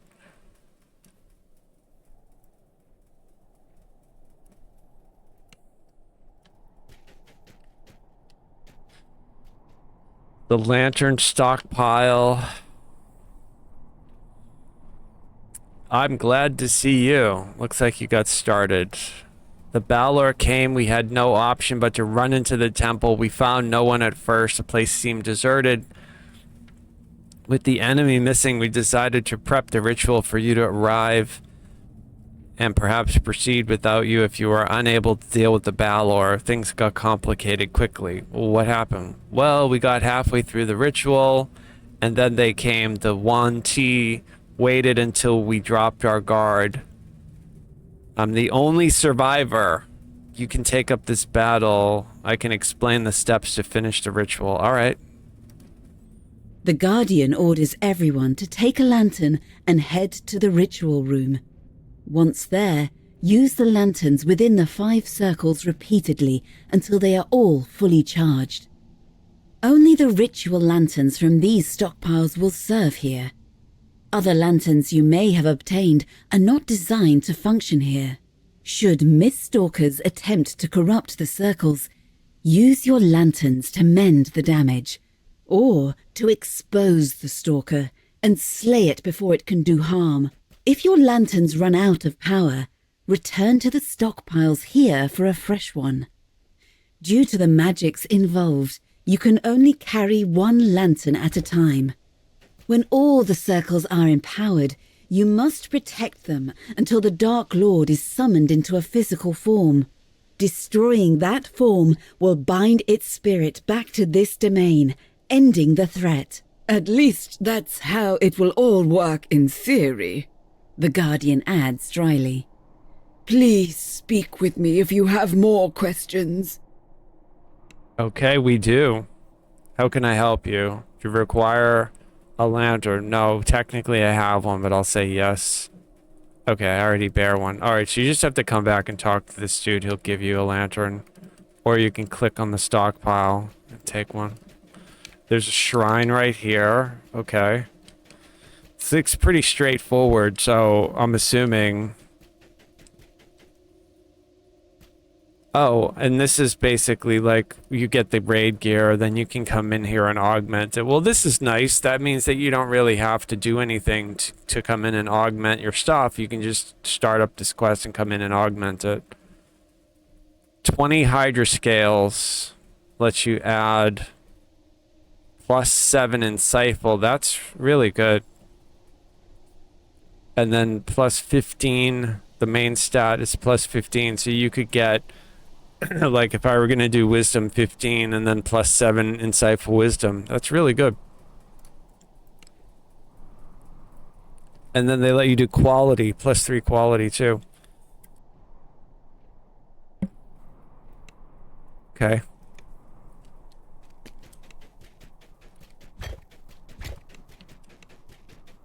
Another stockpile of lanterns. God, these things are probably going to instantly kill me. A dark wind of ill purpose blows here, making it difficult to keep your balance. You'll need to account for the shifting wind as you navigate this room. Okay, I see what they're doing.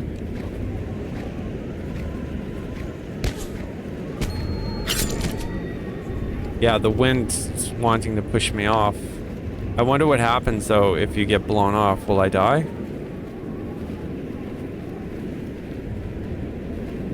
Alright, so that has to be a mist that I have to flare, or... Oh, no, no, no, that's just basically like an evil... Alright, that's like the Halloween event with that thing that... Except that does a lot more evil damage than the thing in the Halloween event. So you want to avoid those red balls at all cost. They do like 500 per tick. And then the wind can, what, blow you into them, I'm assuming? What is this thing? Alright, I'm assuming that this thing is going to do damage to me. I might die, but I'm gonna try to take it and see what happens. Oof, yeah. It does a lot of damage. Okay. Oh, and they're all over the place. Alright, so there's another one right there. There's another one right there. Yeah, and the wind, bro, like, so having something like Exalted Angels, Exalted Flight is definitely going to be super useful for this raid. Just because it's going to allow you to, like, mitigate that wind effect. Right? I mean, I did it with Flight of Kings, but...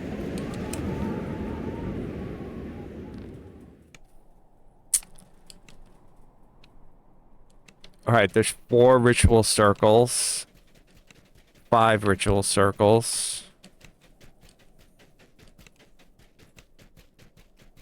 2 are blue. 2 are white. And then there's one in the middle. Doesn't really seem to be...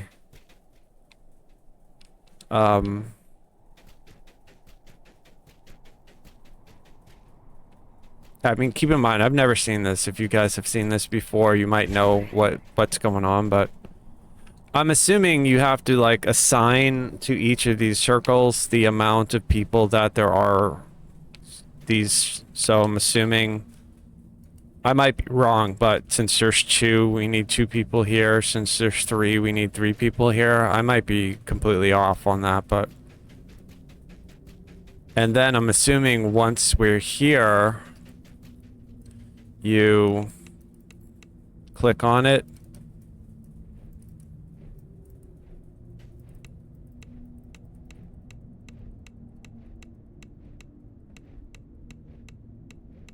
All right, it's not doing anything. Let's see if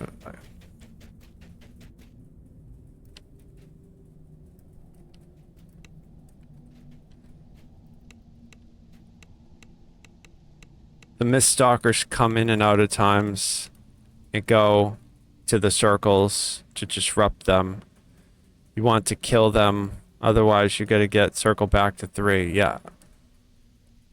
You need to use the lantern in them to turn them white. Alright, so these are already white. So I have to, that's what I have to do. Oh, wait, because that's what the dude said to me, right? They got the ritual halfway. So it's this one, and this one. Alright. Okay, got it.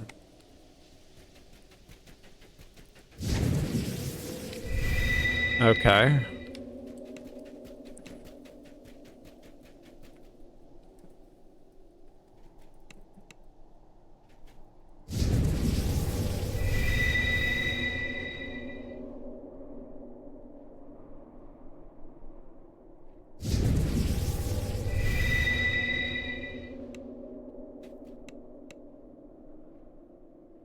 They have to be white when you fight a Hydra head in them to kill it. Okay, I understand.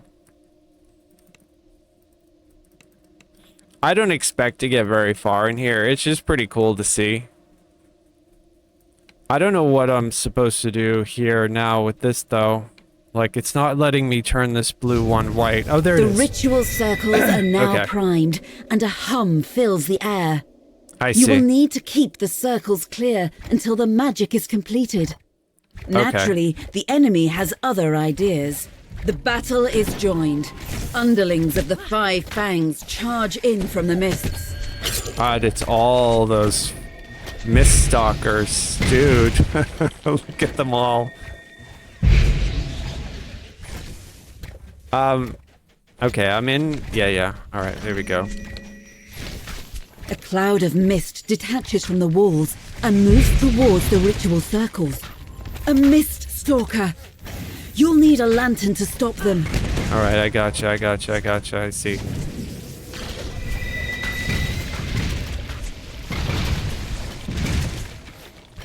So there's an awful lot of trash.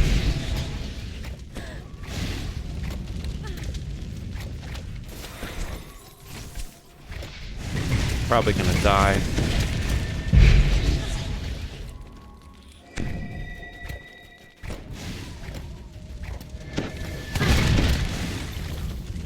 I'm trying. Majority of the raid is just keeping the trash down, yeah. Oh, there's another abomination right there, dude! I'm dead. So dead. Yeah, so you gotta basically, you'll have, like, people on this looking for the stalkers, people killing all the trash, and then making sure that somebody flares the stalker before they get to the... A mist stalker has corrupted one of the ritual circles. I see. The mists start to boil with malice. It's pretty cool. All in all, though, I mean, like, so far, pretty straightforward. Is there a way for me to res in here? Probably not.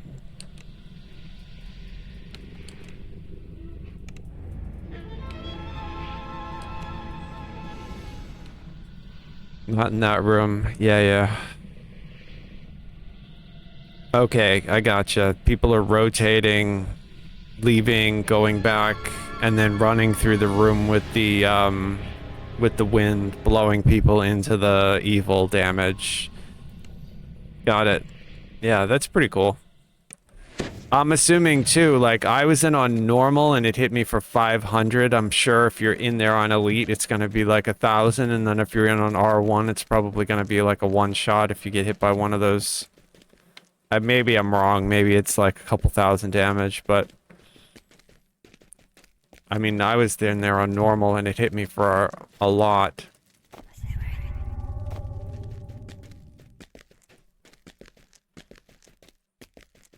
But it's all that room, though. Glassjaw, like that, that room that we were in, we fight the Hydra there. Oh, and when the Hydra heads pop up, do they look like the head of the beast? Like, do they just pop up like that? Or do we actually see, like, the giant five-headed Hydra? Oh, okay.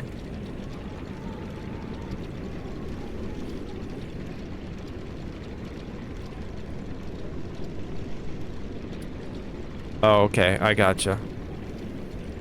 Oh, nice. And then it's just in that room. You kill the Hydra, the raid's over? Okay, I gotcha.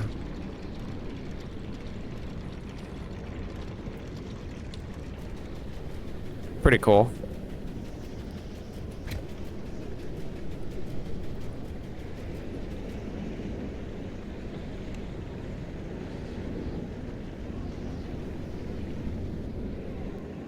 You know, it probably won't make any sense, right? You guys who raid a lot. But I kind of always wanted them to have like a solo raid mode, you know, where you could go through and experience the story of the raid, like the narrative part of the raid for people who like that sort of lore aspect of the game. Because there's a lot of areas, like a great example is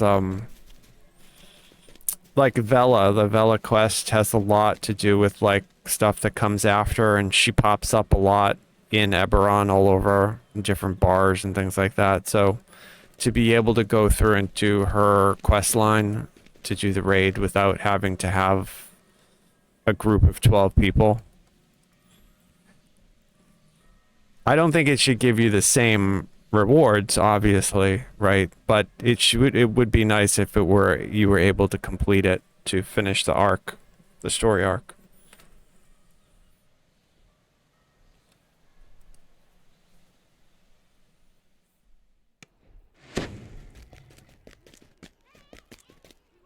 a few games that had modes where you could do raids like super, super easy just for that reason.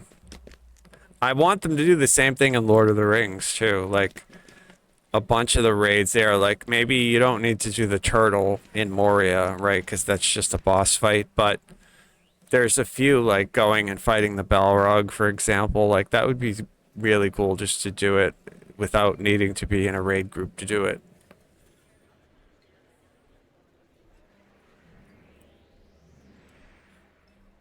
And I don't think that from a content perspective, like adding that sort of ability for people to go through would be that, you know, that difficult.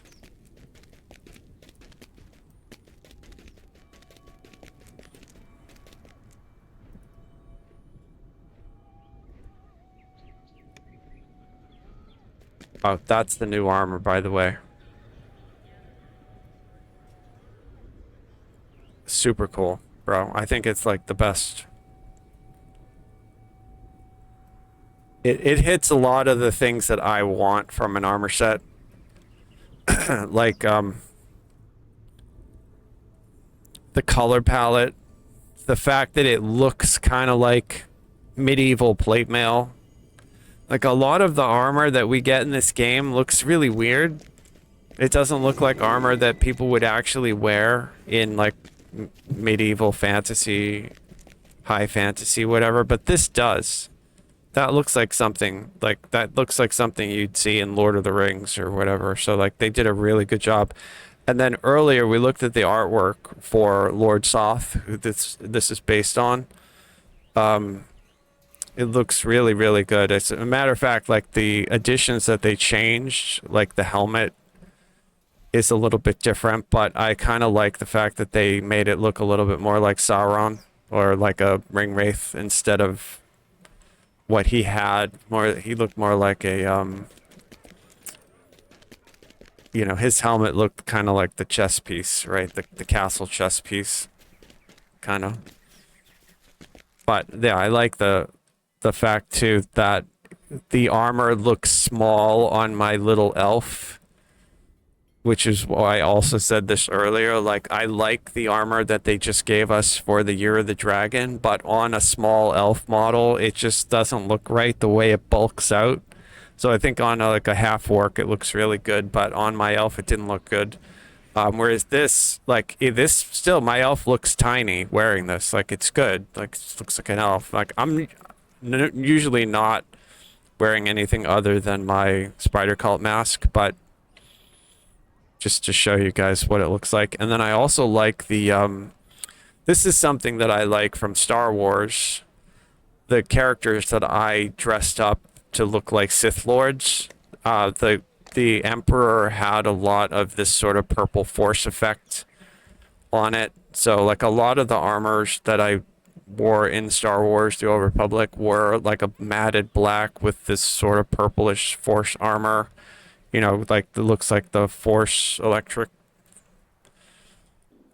There's actually a throne that you can get, the Emperor's throne, that has this sort of like arcing purple electricity on it. So this is a little different, but it's close enough that like I like it. And even though I'm not probably going to wear this cloak a lot because I prefer to wear my Season 1 hardcore cloak, I think I like the way that this purple matches the wings. Like the color palette works. It's good. They did a really good job.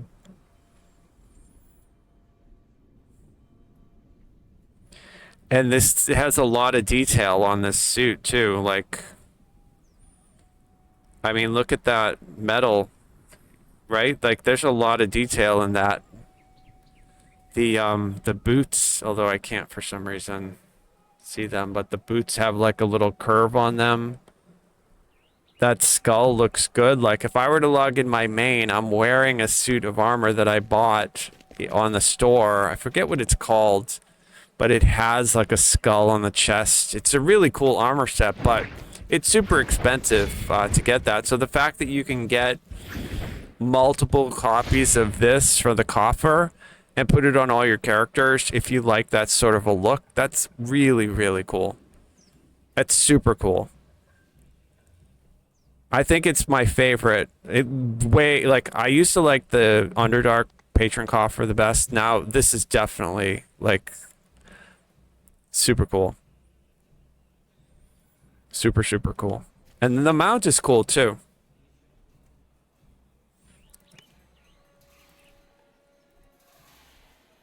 I've already mentioned this a bunch. Like this is Sarlona, so this is where I have all my mounts. I have a bunch of like weirder mounts, but usually the one that I go to use is the one that took me the hardest to earn, which is that Seed of the Huntmaster from Hardcore. All the Hardcore mounts, though, the Delkier, like they're all good. The Bone Devil, the other one, like they were all a lot of work to get, but that particular one, that Huntmaster one, that was the season with the hounds. That was such a pain. Like, so usually that's the one that I go to just because, but this is the new, they did a really good job on this set, I think. That looks really, really good. I want wings, but, you know, I understand why they didn't give us wings, but that doesn't mean that I don't want the wings. I do. I would love if when I jumped, if the wings went out and flapped like my butterfly wings. I have to imagine them, though. But we looked at that earlier, like this set, the dragon and the armor and the like. If we look at the image, if you're like Google Lord Soth from Ravenloft, it looks exactly like that. He's riding on a dragon that's covered in purple energy like that. I don't know anything about Lord Soth, though, in Ravenloft. I only know of him from Dragonlance, and he died. So I'm not sure what they're doing with him. We'll see. I'm not exactly sure what's going to happen in the expansion that we get here, but likely he's going to show up as a boss, probably. It'll be interesting to see if they resurrect him. Yeah, it's not canon in Ravenloft. Yeah. Yeah, the Drizzt starter kit. Yeah, I like that one. Yeah, Dragonlance. They supposedly cleared up a bunch of that stuff, though, the complicated rites, and the authors are working on new books now, which means that there's going to be new content for it.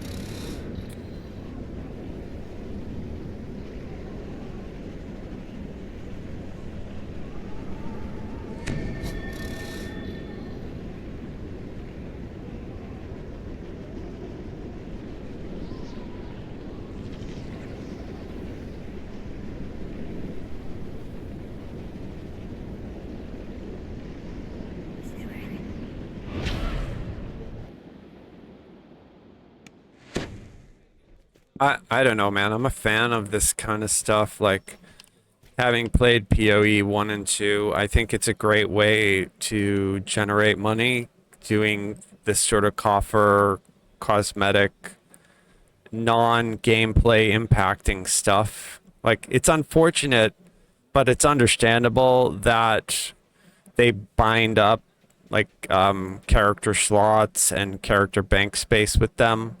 But I mean, it's okay. It's okay. It is a good thing, I think, as opposed to things like skill tomes and power creep stuff. Like I would much rather see lots of cosmetics. So.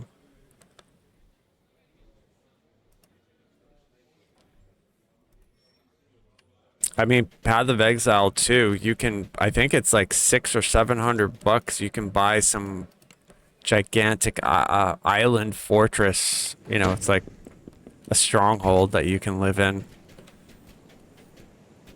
It's super cool. I don't have it. I haven't spent any money on Path of Exile 2, but it's super cool that you can if you wanted to.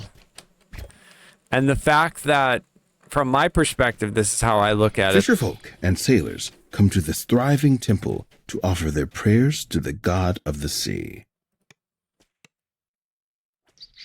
The fact that a bunch of whales can spend all that money on stronghold islands and stuff, and then it allows somebody like me to play completely for free and have access to the entire game. Like, I think that's a really good model. That's why I talk about it so much, like updating the free-to-play model here, because I think that our game is better than Path of Exile, which probably sounds insane, right? Because people who play Path of Exile love it, but I think that we have just as complicated and rewarding a build system as they do over there with our reincarnations and all that stuff. And I think that it would be definitely in the game's best interest to make it easier for people to play by having all of the game unlocked for everyone. So this here, we're gonna do our trick. What's the trick? Well, the trick is, does she see that weird, like, exclamation point? No. So that means that we're gonna reset it. Because we want that weird exclamation point, because that means that the key will be right there, and then we can avoid doing, you know, all the extra junk to find that key. We just need to make sure that we have her with us, 'cause she can spot it.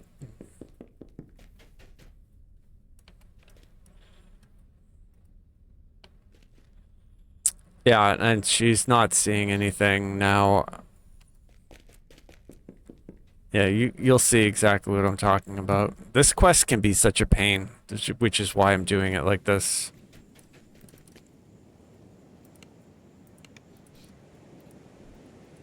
I'm sure there's an easier way though, but this is how I do it.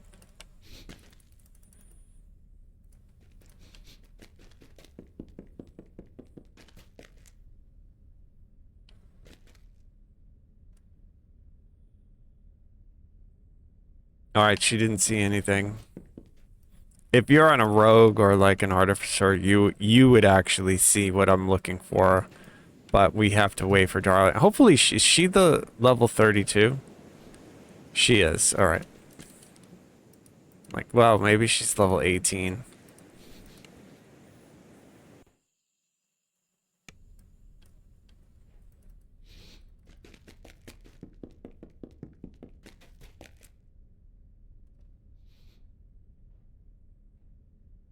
So annoying, man. Just give me the quest. Give me the one that I want. Anybody who does like invitation to dinner knows about this cycling. You know, you cycle to make it easier. So like people cycle for, that's it. See it right there. It just popped. So this is the one. All right, great. So let's go. This is what we're looking for. We're looking for that pop.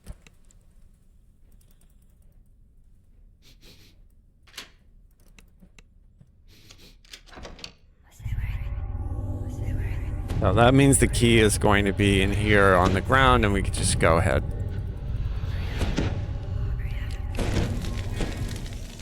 Yeah, see, it looks like an exclamation point.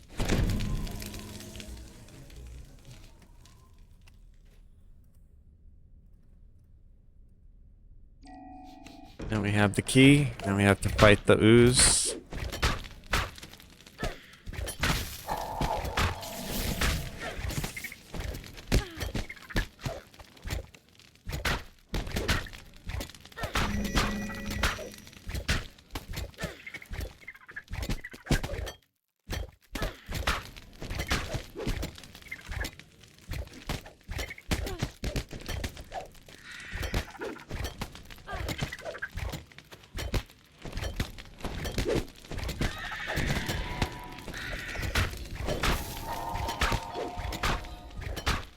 Just hit him for 9,000. That's really good.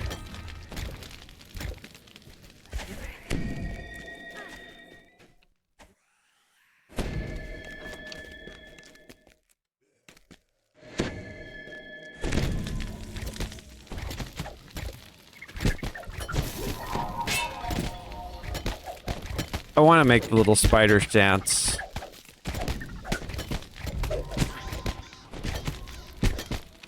God, I love that ice horn ability. I really do. I have to update my throwing star. I have to put Shadow Fang on it.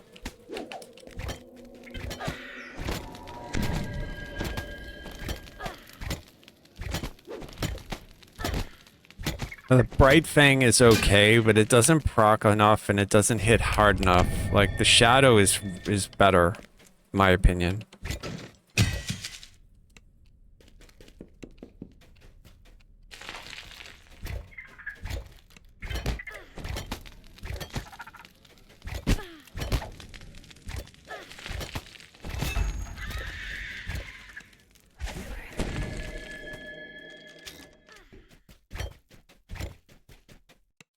Darling, don't you die. I should probably get rid of Darling and grab Rana. Right.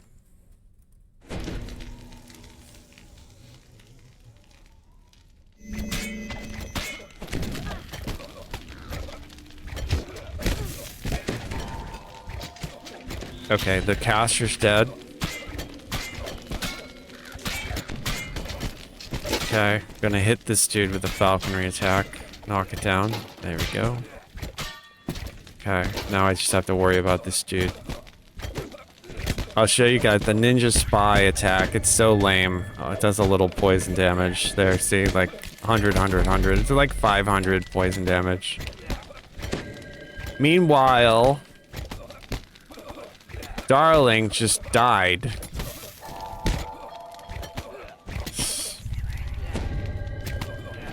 She's not as good as Froggo. Froggo's better. Froggo is way better than her. I don't know why, but he is. For some reason, he's smarter.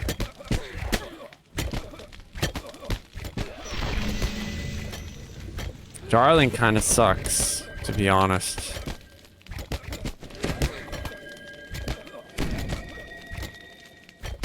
I don't know. What do you guys think? The best hireling. Is it Teal? Teal might be the best. Rana is definitely in the top 5. Easy. Top 3, I think. My tier list goes, I think Rana actually is the best now. I think Teal was the best, and now Rana is the best.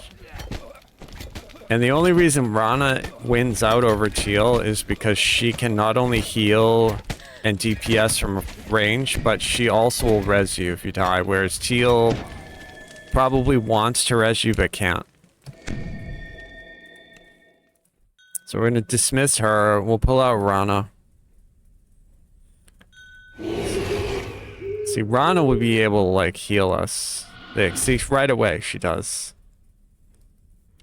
And because she's doing a regenerate on us, this mass regenerate, that will, like, restore energy, like energy, whatever it is, like ability drain.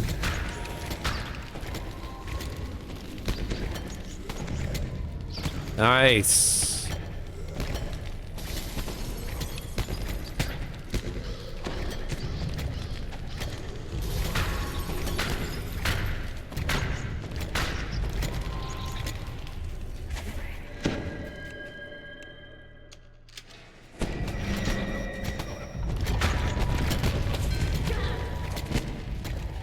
I have to take that poison attack off my bar, actually. It's so bad.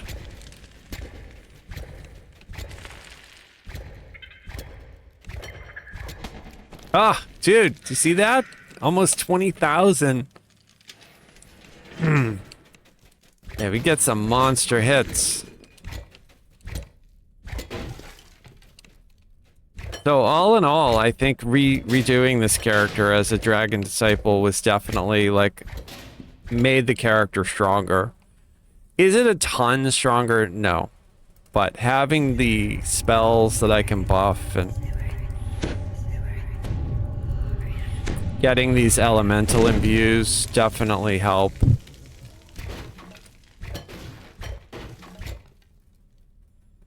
Okay, my 10,000 stars is almost up. I'm gonna do my my inexorable.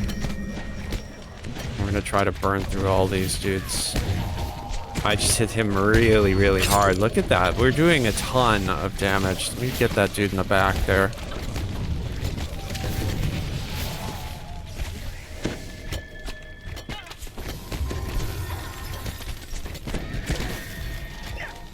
Get him for 12,000. You see, this is what I was saying to you. Like, normal, hard, elite, R1. This is R1. Like, it's gonna be like a cakewalk. It's only when you dial it up and you, like, start to do mid to high skull reapers that you, really on any build you start running into, like, it has to be min-max. So, like, we can do R4, but it's right at the edge. I made this character to do R10. We can go in and do R10 as long as we focus on, like, prioritize killing reapers and champions, then, like, we're useful. Otherwise, because we're not doing enough, our attacks are so slow. You know, it's not like we can just obliterate an entire room like some other builds, but we can really do some good single target, and we're doing improved precise shots, so we will damage everything.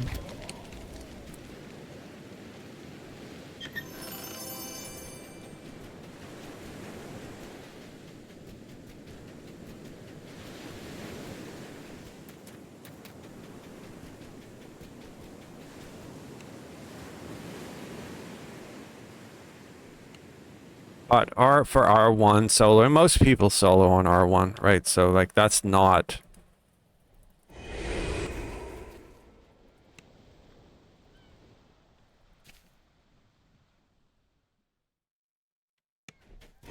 just going right in.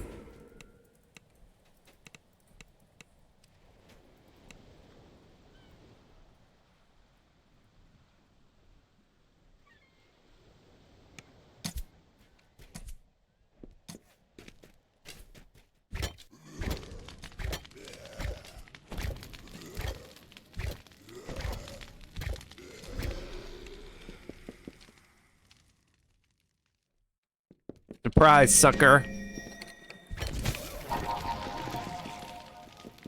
And see, the epic strike is awesome. That's so good. I'm not attacking. There it is. Yeah, for some reason, like the Xbox controller, if any of you guys play on Xbox controller, sometimes it just stops working. And I haven't figured out a way to, like, fix that. It's just the way it is. Like, I actually have to interact with the mouse in order to fix it. I just hit that dude for 20,000, man. Although the first mate has almost 200,000 hit points. What the F? Bro?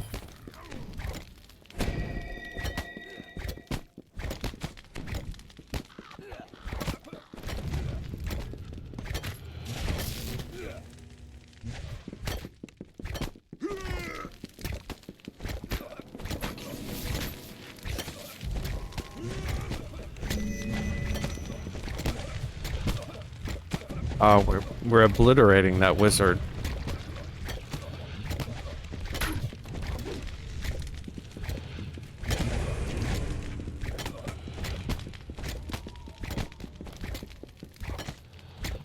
So strong.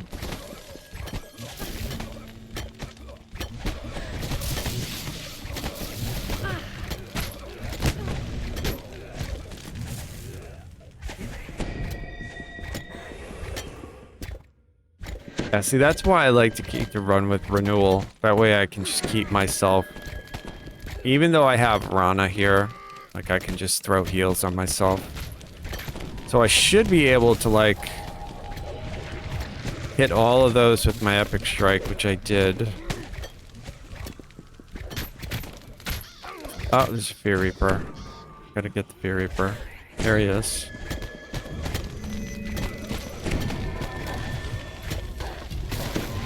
Okay, Fear Reaper's dead. Take out the wizard. Alright, wizard's dead. The first mate, bro, he's got 176,000 hit points. This wizard has 120,000 hit points. Why don't I have 120,000 hit points? Tavern Tales, how you doing? Good to see you. Oh, I'm getting raided. Tavern, thank you. Good to see you, bro. I hope you had a good night. Hope you had a good stream. Thank you for the raid. Welcome, raiders.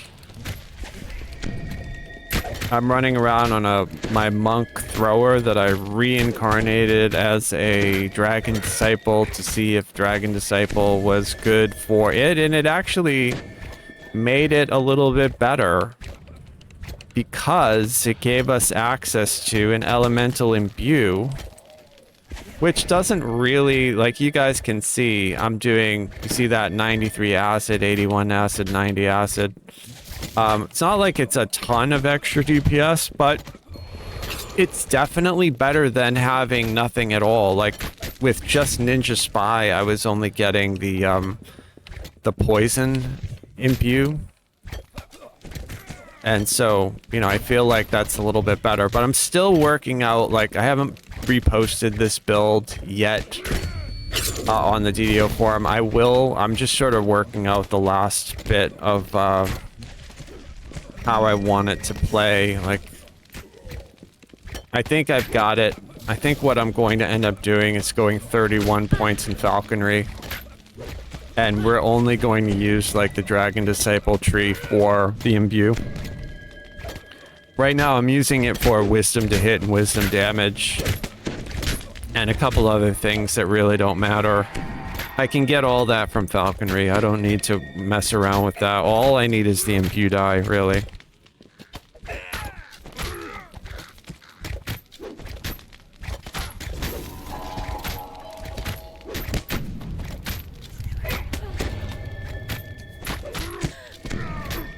Dude has so many hit points. What the hell? It's just too many hit points, bro.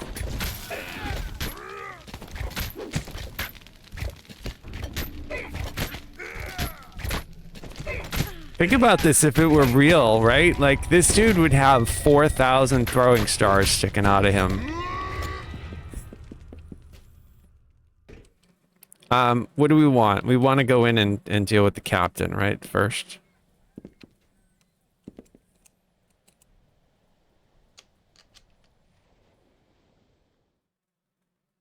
Is he in here? Yes, he is. Okay. Alright, there's my 10,000 stars.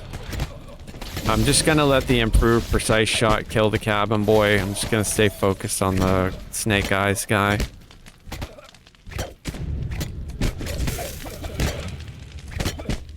He's another one. He only has 134,000, but I'll do the ninja poison on him.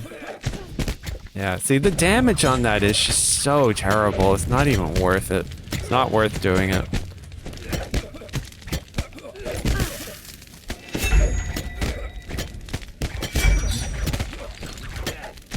He's got me shackled. I wonder if I can dragon leap. I can. Oh, that's so good.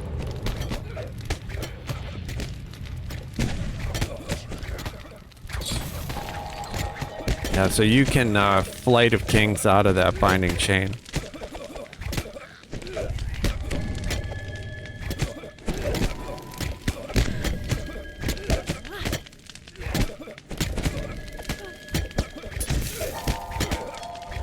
My damage is low.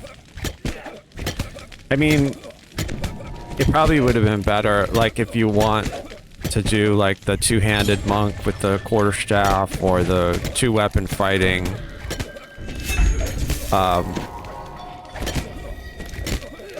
The thrower is just a lot slower than those.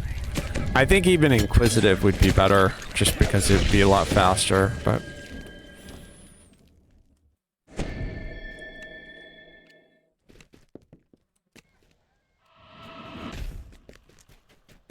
thank you, Rana. Okay, that's it for that. Got one crest. Need 3 more. We'll check this.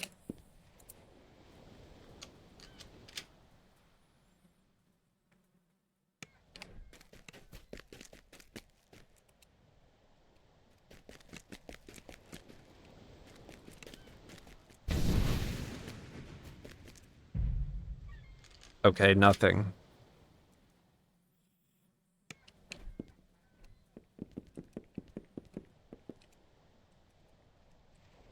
Okay, 4 castle.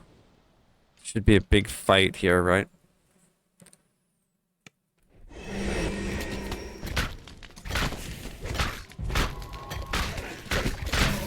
Oh god, I love Shirati. I love it. I really would like them to fix it so it works for spellcasting. It's so cool.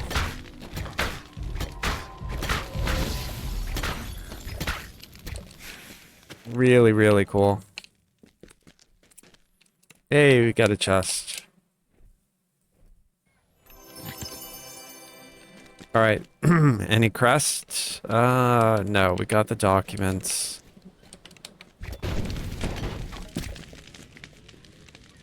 Sometimes there's one right there. I don't see any, though.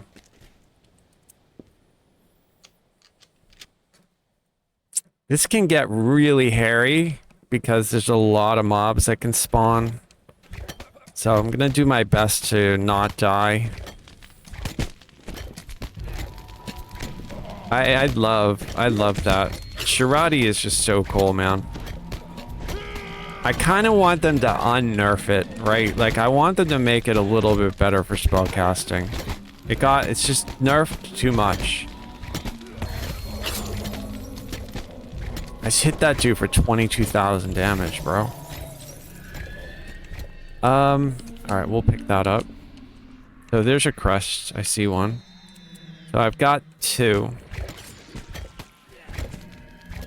You know, it would be nice too if they fixed Vorpal. Like, it would be so nice if I could just Vorpal these dudes. Because you see, that dude has almost 15,000 hit points, right? Most Vorpals don't trigger until, like, the mob is at 2,000 or below, right? 2,500, something, 3,000. Some of them, like, the max is, what, 5,000? That's still a lot. Like, I kind of think... Okay, here's a 3rd crest. I kind of think it would be better if it were like old school Vorpal, where you just had to roll the 20, confirm it, and then the thing dies.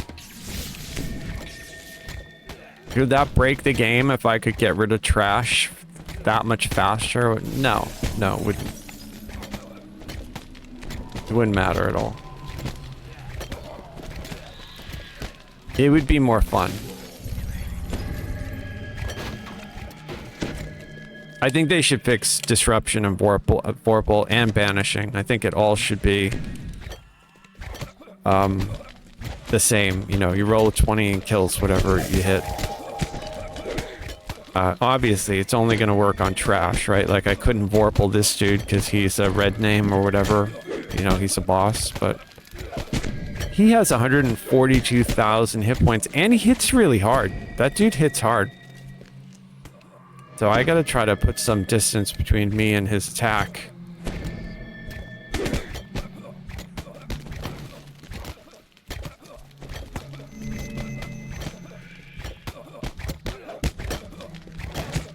Yeah, the other thing too I noticed is that shot on the run doesn't always trigger correctly. So like sometimes when I move and attack, it doesn't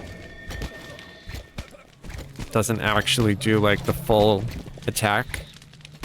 I just get like a grazing blow like that right there.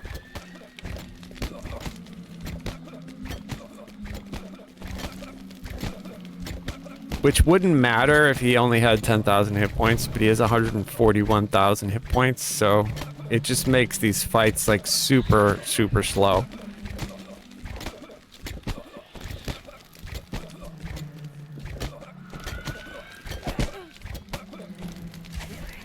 And then, like, I'm forced to do the kiting. I wonder if I can poison this dude. Yeah.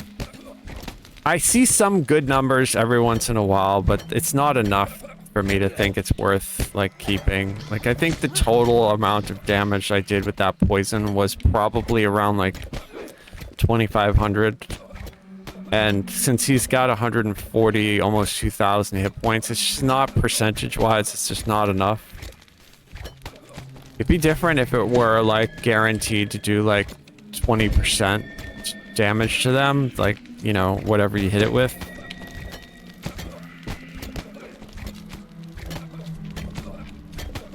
And so we're seeing some good numbers. Look, this is my second 10,000 stars on this dude.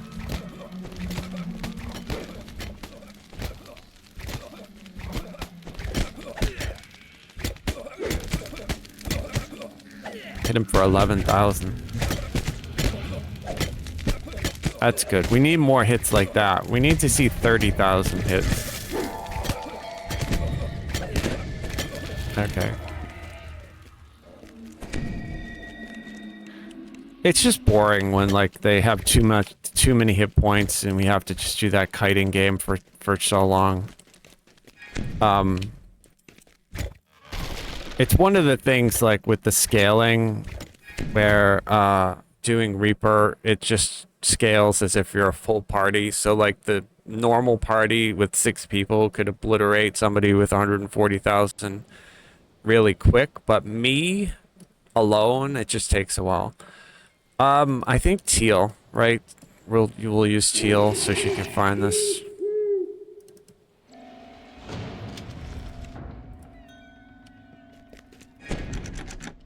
Oh, yeah, I should have just gone for the rogue because I need her to open the chest anyway.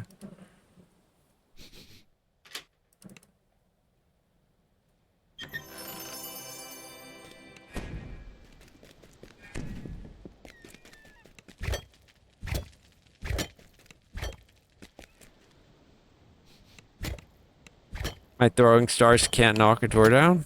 I thought that they made it so that all ranged attacks would knock a door down.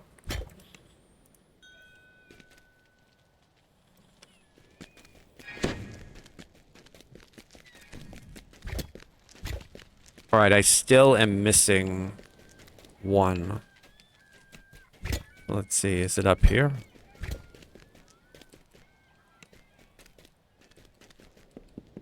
It might be down in the bilge. Yeah, I think that's where it is.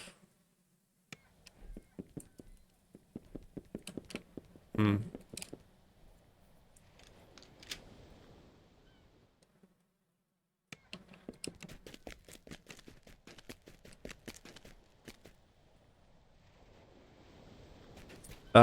The rat down there is going to probably suck.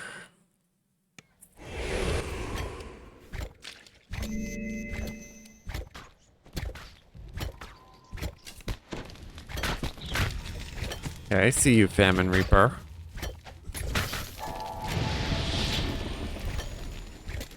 He ignored my epic strike, but I just hit him for 22,000. See, we like to see that.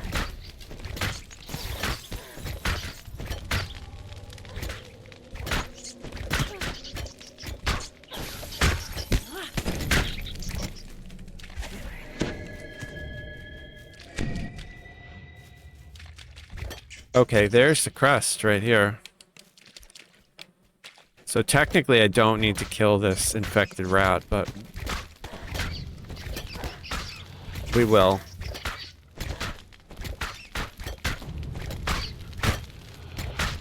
Like it'll hit me and give me rat fever.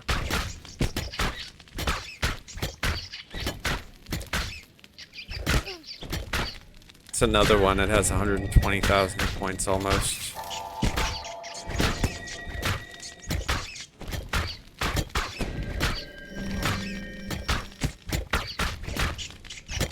Oh, we hit him really big there, 18,000. Bro, if we got a lot, if we could string like multiple hits together, like 18,000, 18,000, that would be awesome. Yeah, so overall, my DPS has gone up as a Dragon Disciple.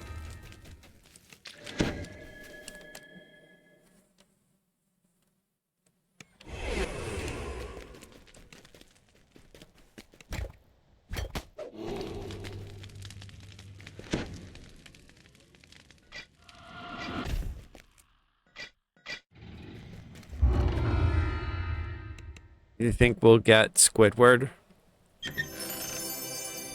Nope. I did get a star fragment, though.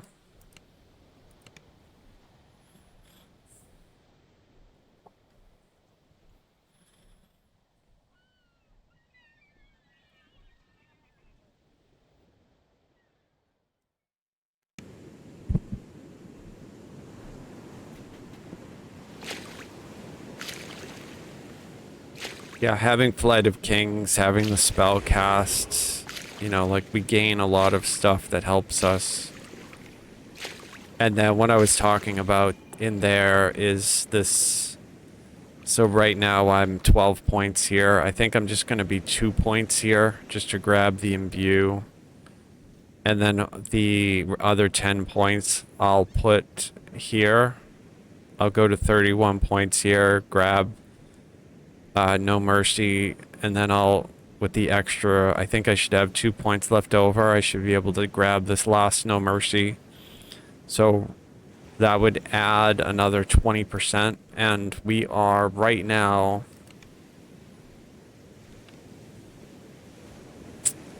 at 73. So like that would get us close to being at like close to 100%. Wouldn't be 100%, but close. So, which is really good. So anytime I like lock something in ice or paralyze it with my nerve venom, that would, you know, we would benefit from that extra damage.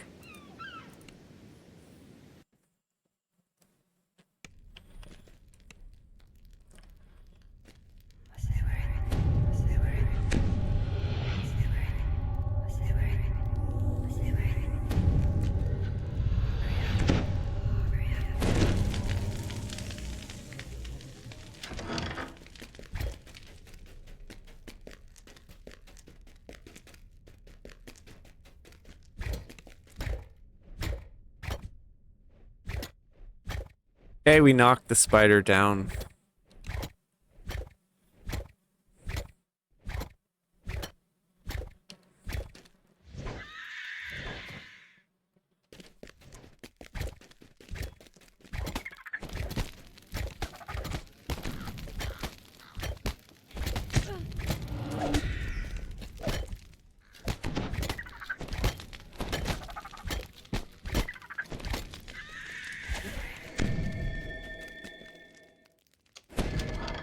Troggy Trog, good to see you. Crazy Whisk, good to see you. Hope you guys are having a good night. Oh, did I actually do a death effect on one of them? God, that is so... like, that never procs. Pretty sure that came from this. I'll show you guys. You guys can tell me. Do you have any luck with this? I never do. That Life Taker purple gem. I never see that thing proc. So it was nice to actually see it proc. It's going. So yeah, this is... I redid my thrower as a dragon monk. I've got access to these spells. Now I can buff myself. We gain access to in the tree here. So I'm still Ninja Spy Falconry, but we gain access to imbue. So my old imbue was that Sting of the Ninja, which isn't very good. Now I've got access to this Power and Practice, which basically the reason it's a lot better is it scales with my spell power. So I'm seeing like consistently between like 50 and 200 points of damage on each hit for the imbue die, no matter which one I take. Obviously though, like the more spell power I have, the better. So I'm running an acid. My spell power for acid is 431. But like I have access to all of these. So electricity, fire, ice, like, so this is really, really cool. That's cool. I think what I'm going to do is what I just said is like, I'm probably going to drop out these points here and just keep the imbue die. I don't even need this. This is wisdom to hit. This is wisdom damage. I can grab them here. There's wisdom hit. There's wisdom damage. That gives me true seeing. Well, there's true seeing right there. So I just basically go here, 31 points. I max out No Mercy, and then I use the last couple points I have to get the last point of No Mercy here. So I think that's what's going to be the final build. But it's playing, like, the DPS is better. It's not, like, crazy better, but it's better. It's definitely, it's better. So, like, I feel like it was kind of an upgrade to this character. I thought it was going to be the death of this character with the monk changes that they made, but it actually made it slightly better. Now, that being said, there's still a lot of things that are not working, I think, in a way that is good for monk. And one of the biggest ones is the key gen. There's no key gen as a monk outside of you being like melee, beyond the water stance, beyond going into Grandmaster Flowers, maybe beyond a couple of pieces of gear here and there. Like, I think there just needs to be more keygen built in for non-traditional monks doing ranged or spell casting.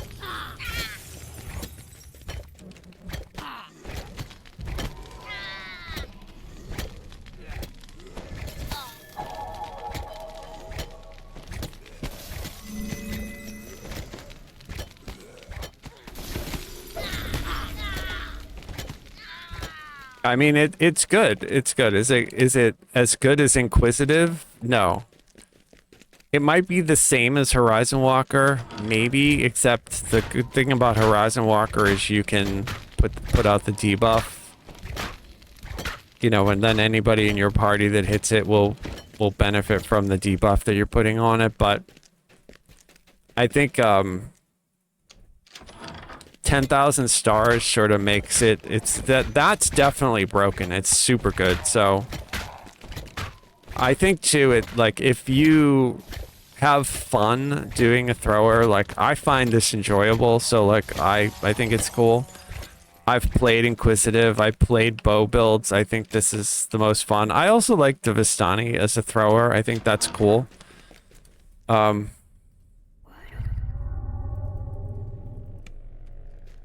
But I find the Dragon Disciple just gives me a lot more utility that allows me to play closer to what I normally would play as on my Warlock, for example. So I like all the spells.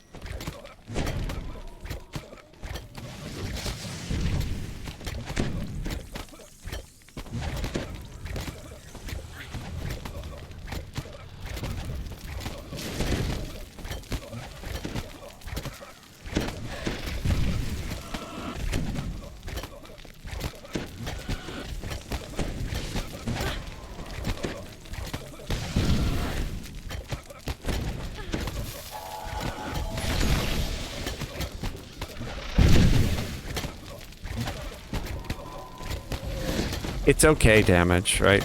Like, we get some big hits. It's equivalent to if you were swinging a sword. It might be a little bit less if you weren't. If you were swinging a Sword of Shadows, your numbers would obviously be way better than this, but... Alright, so 10,000 stars. I'm gonna pop that and my epic moment. And we'll try to kill this. I'm gonna stay... Actually, maybe I can get double damage on ice.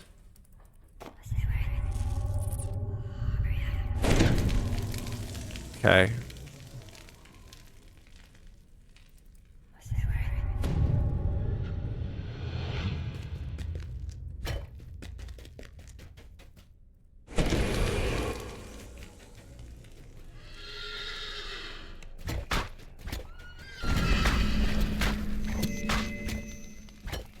Alright, there we go.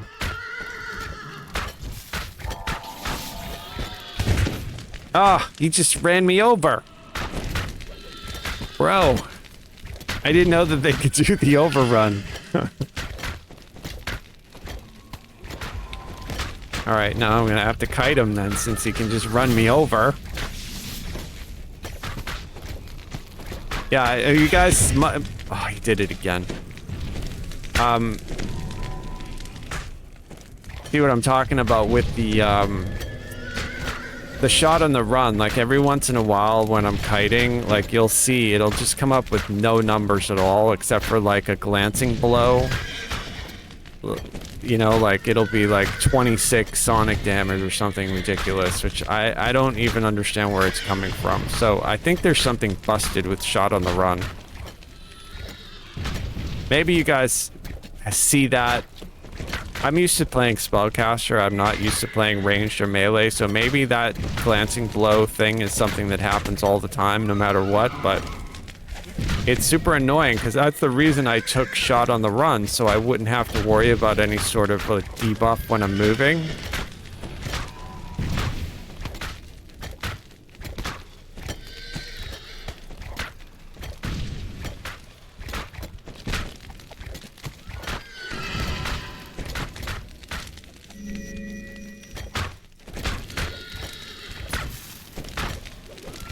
You know, it'd be really cool if they had animal taming in this game, and then you could tame that nightmare and just ride it out of here.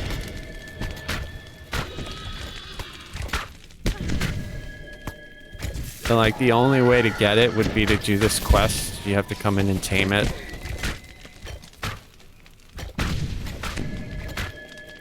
And then people could sell mount runs, like, you know, if you want a nightmare mount.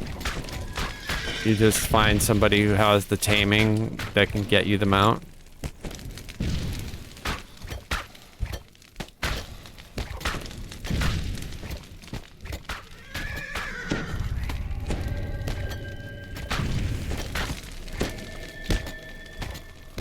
Hey, we just got a Famine Reaper spawn. Alright, here we go. Falconry attack on the Famine Reaper. We can obliterate the Reapers, it's just the bosses that have the bazillion hit points that take us a while.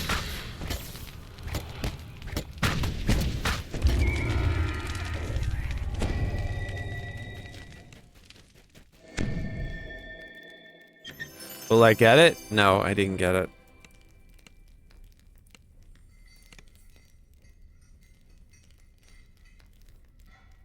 Float on by, good to see you.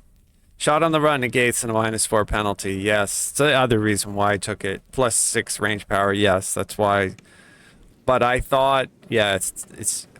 So my hit, right, 180. That's good to know. Thank you for telling me that number. So my to hit is somewhere like 135, 140, somewhere around there. Yeah, 180. I need to focus on getting like more to hits. I took all the feats that I could, right? Like legendary aim, +10 there, eerie aim, combat archery, I don't think gives me any bonus to hit, but I took all the stuff I could as far as bonuses. My weapon is a dinosaur, +15. I guess I can keep my eye out. Like, I could probably try to optimize my filigrees. I definitely probably need to redo my filigrees. I haven't looked at my filigrees in a really long time. And I think I optimized them for the assassinate DCs, but that might not be the way to do it. I might actually need to, like, try to focus something different. Like I said, I normally play casters, so I'm sure there's probably better filigrees out there than Treachery and Shadow Strike, but I just need to take some time and look through my bag and see what I have. The other thing I need to do too is I want to get rid of Bright Fang and replace it with Shadow Fang.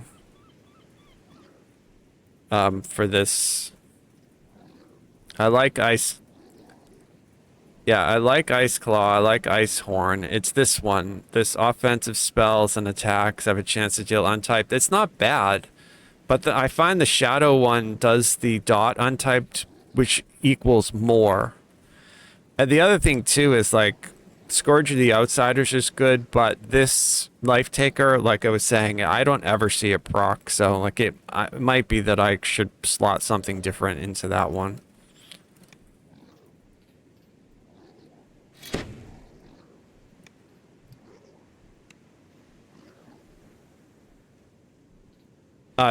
Basically that the build that I did. You saw the epic ones, and then I have shot on the run and all the other archery stuff.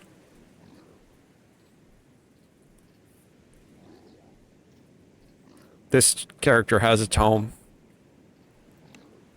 Colors of the Queen. I switched Scion of Arborea. So I find the damage, I think it's better. And then all this stuff for Shirati. Yeah, I mean, it's playing better. It's playing better than it was.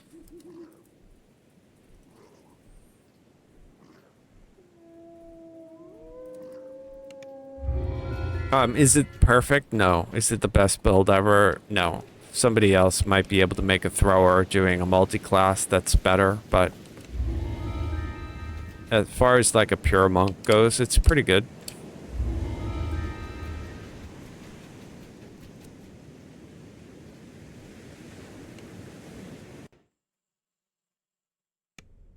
I think you're gonna have, like, if you really wanted to do like min-maxed ranged, probably Inquisitive right now, right?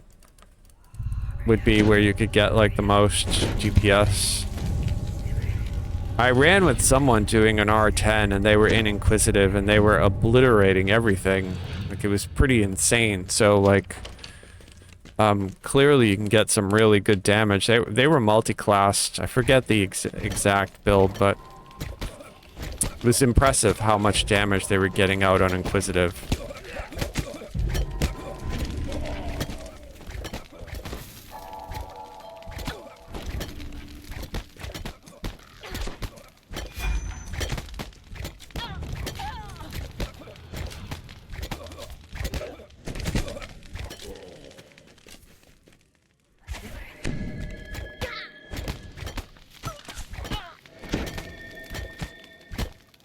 I think it also would synergize better with Shirati. Especially if you had like levels of trap finding. I did a hardcore season as an Inquisitive. I think it was season 2. Yeah, Inquisitive, definitely. Really, really good.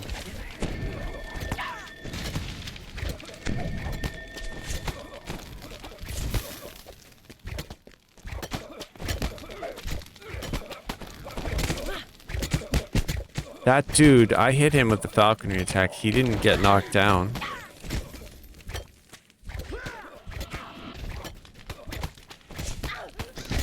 See, the one thing I know about the Inquisitive that's better than the throwing is that it's a lot faster. Like, it's just a lot faster. This is super slow. So what's the one... Even with all the double strike that I'm getting, the double shot, it's just not fast enough. But like I said, it's more of a niche thing. You do it for giggles because you want to play it, not because it's the best. So I find it enjoyable, but I definitely know that it's nowhere near as strong as I could make it. Like, if I really wanted to do like a min-max ranged, I'd be an Inquisitive. And probably would be multi-classed.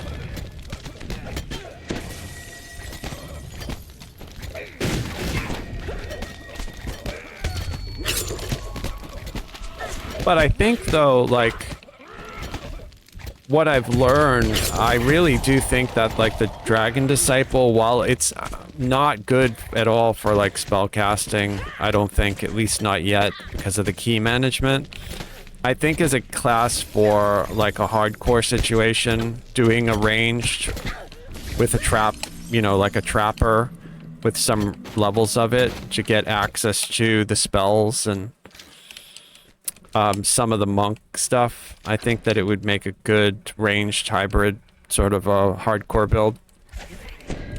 Especially if you did it as a, like a Warforged, or if you did it as an undead or something. We'll have to see what happens with the Dampiers or whatever that we get later. Will they qualify as undead? Are they going to have undead immunities? Because if so, then making one of those is like a hybrid trapper, monk, inquisitive. Like, that would be super strong, especially if you could work in Dragon Lord and get the stun, you know, the Dragon Lord roar. That would be really, really strong. So there's like probably a lot of mixing and matching that you could do to get a super strong build for hardcore.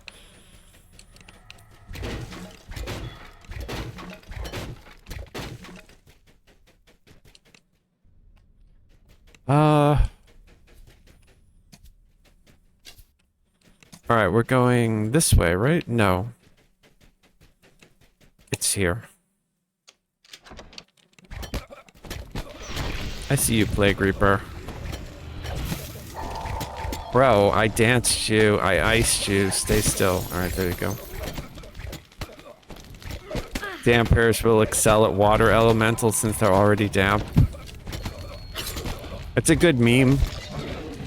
Oh, Chunky, good to see you.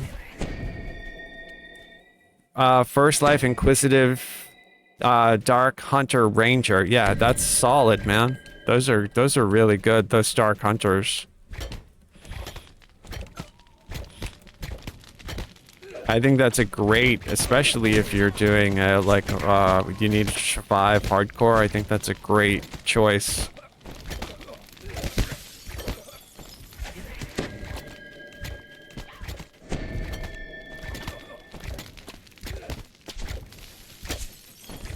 I think what would the go-to be for that? Azamar, probably.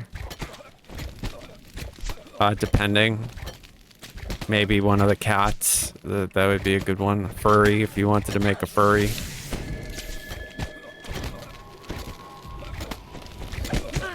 I have to do my cat lives too. So, still have to do that. Once they do the server 64 transfers and they get everybody like set, I'll plan to like start to try to finish my triple completionist. I'm really close. I just have to do a couple of things. One of them is the tabaxi racial, and then obviously I'll have to do the new damper as well.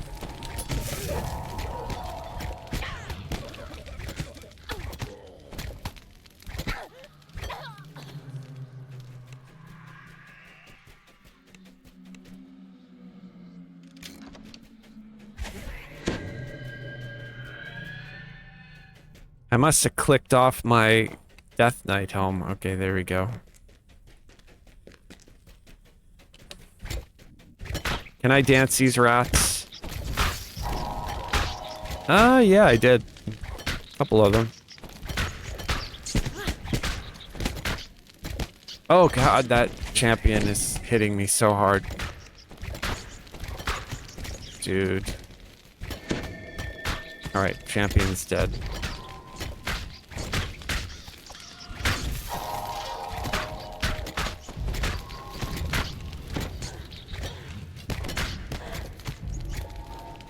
Okay, that looks good.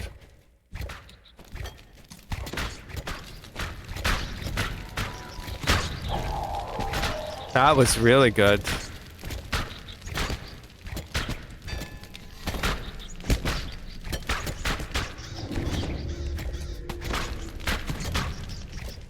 Okay. No spider.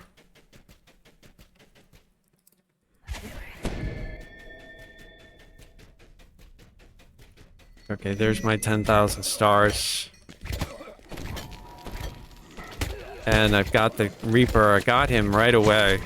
Like, we're really good at killing the Reapers. So this is like what I was saying. If I go into R10 with people, I just hang back and just focus on champions and Reapers. And I just let the other high DPS people just obliterate all the trash.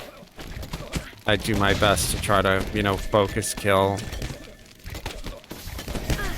Like Doom Reapers and Despair Reapers and all that stuff.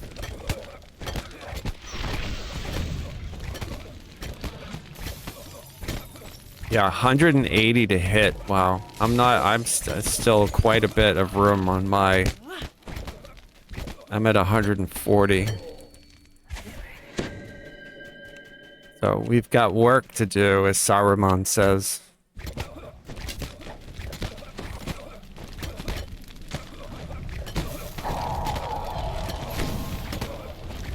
That was good.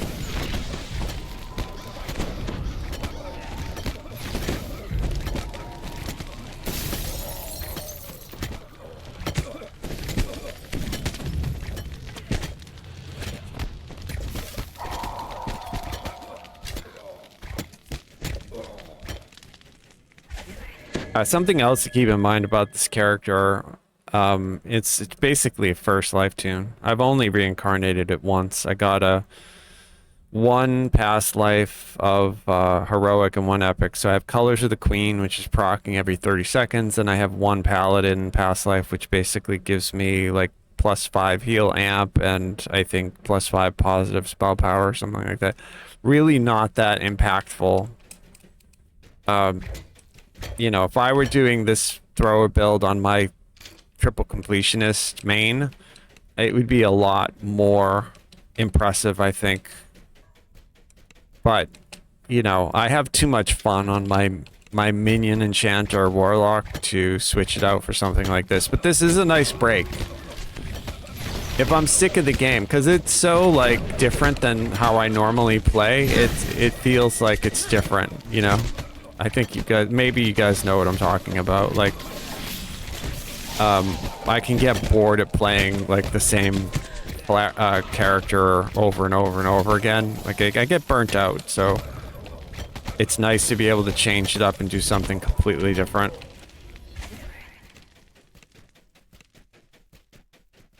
And this is very, very different.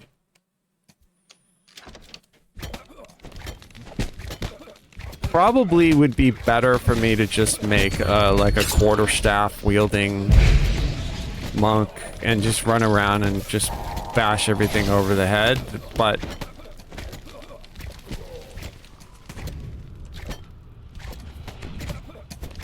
$10,000 stars is worth playing around with because it's really good. So this is that issue. Like, you see how I'm kind of hitting but not hitting. I don't know what's going on with it. Like, sometimes it hits, sometimes it doesn't hit. I don't think I've ever seen that with melee, so I think it's like a ranged only thing. And I'm not sure if it has anything to do with the changes that they made to ranged recently. That's not something I remember seeing before. But, I don't know what you guys think. Maybe you have an input on, is it something that you see on your melee? I don't really notice. Like, I used to notice a lot of times on my spellcaster that I would cast a spell and it would be completely, like, nothing would happen. It would just basically be a lost spell. So that's kind of what it reminds me of, but it's a little different.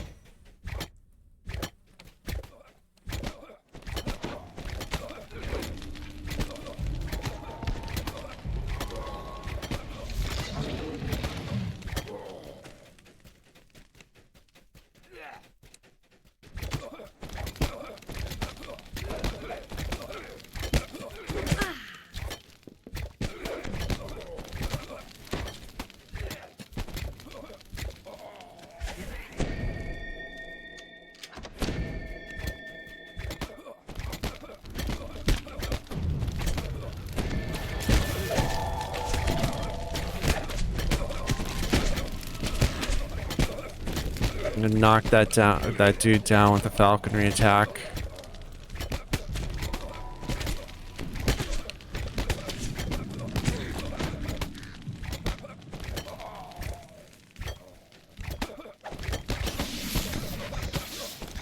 It's too bad they didn't make that knockdown falconry attack, like have an AoE version of it that I could just knock down a whole group of mobs. That would be super cool. We can do a blind effect on them, but not the knockdown.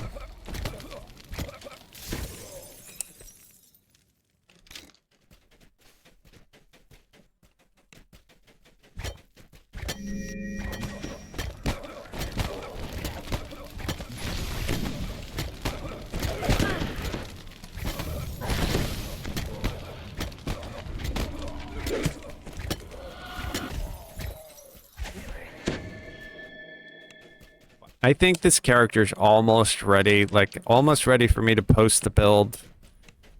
And I'd say it's probably almost ready for me to like run R10s with it.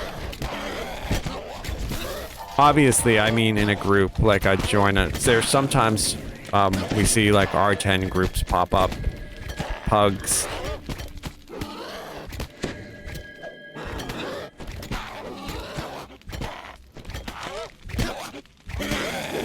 This dude has almost 200,000 hit points.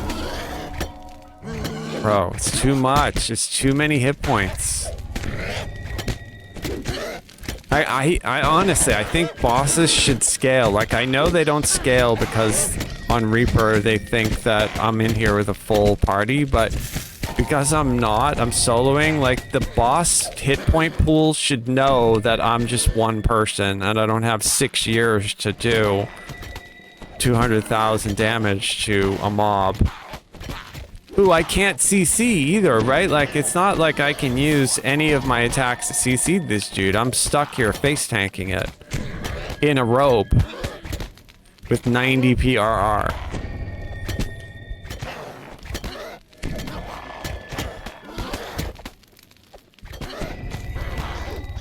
So, I mean, I'm cycling through all my attacks, but it doesn't matter. He's also got, like, damage reduction versus... I think I need to do cold iron right to him. I don't have a source of cold iron, so he's taking reduced damage from my attacks, but still.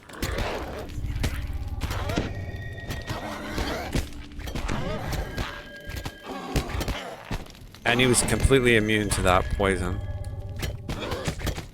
Is he immune to my ice? He is. Let's switch that. Alright, we switched it to acid. Stopped attacking for some reason. Alright, there we go. Oh, he's taking 0 from my acid too. Let's see if he takes poison damage. Nope. No poison damage. Will he take electric? He won't take electric either, will he? I didn't think... He does! He takes electric damage. Alright. He didn't realize that the devils would take electric damage. That's cool. So that's the benefit of being in the just Dragon Disciple. I didn't have the imbue toggle between the different elements like I have on this build. So like that's really cool. Between the defensive spells, like being able to displace and do all these extra spells on myself. And you can see, like, while these numbers aren't perfect, that's pretty close to what everybody else is getting. The PRR is terrible. The armor class is terrible, but the reflex save is really good, and I've got improved evasion. My will save is really good. That's a no-fail, right? It's a no-fail reflex, no-fail will. I can fail my fortitude, but I'm close to 80. 80 is like the magic number that you want to get over, right? So I'm close. Not there yet, but it's close. So it's not terrible.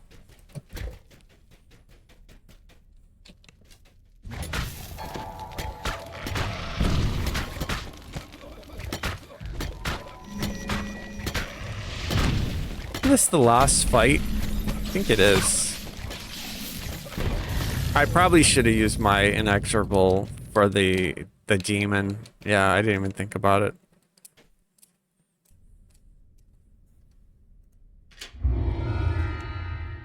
Think we'll get some loot?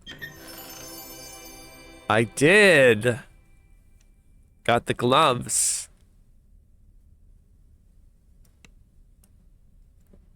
And a star fragment and quartermaster stuff. That's good. The genie discovery boost. I think. What do you guys think? That if you have an account that is 17 years or older, or whatever, 18 years or older, I think that you should be able to get that buff anytime you want, like once the event is ended. Right? So, and then going on into the future, every year, more and more people would be able to get it. So it would be like a nice reward for people who played the game for a long time. I think during the event, and everybody should get it, right? Obviously, but I think after the event ends, it would be a really nice thing for the people who've played for a really, really long time. They do the same thing in Lord of the Rings Online. It's not like this is like a crazy new concept. Like, there are certain things in Lord of the Rings Online that you can't access unless you've been playing the game for like really long. A lot of the fireworks that they give out, the different explosions, they're tied to like how old your account is and stuff like that. There's like character frames, so the frame will have like a certain look to it, and that's tied to the character, the account age. So they do have like VIP buffs and login buffs for like treasure finding and stuff like that too, so I think it would fit. And it's not like it's game breaking. What is it, 10% or something like that? I mean, it's nice, but like I still haven't found anything in Myth Draenor.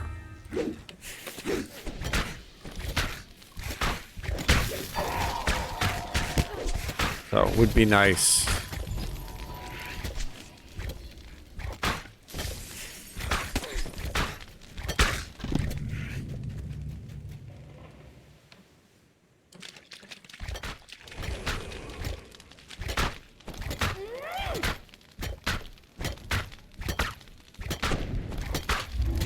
And you can see, while it's not a ton of extra damage, we can see that electric damage. That one just hit for 283. So like it's decent enough that it makes me feel like the changeover was good from regular monk to dragon disciple. The other thing that's really cool is that my fast move, my Flight of Kings, is not tied to key now.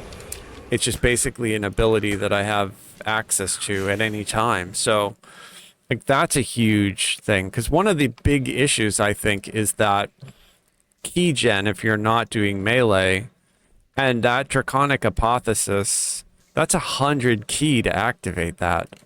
Like I have 70 key, and even though I have a source of key gen, it shows me a 0. Like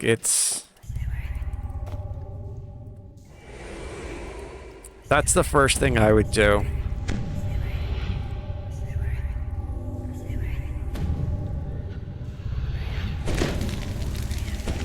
I would add passive key gen.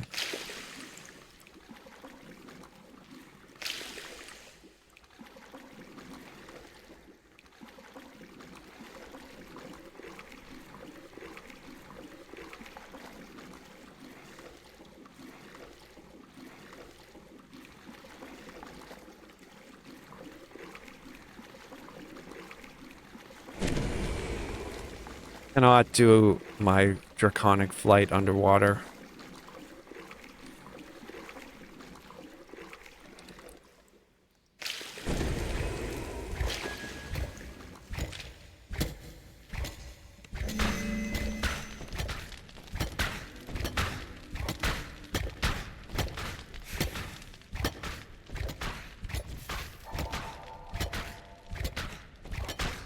Gotta knock that hero's soul down. There we go.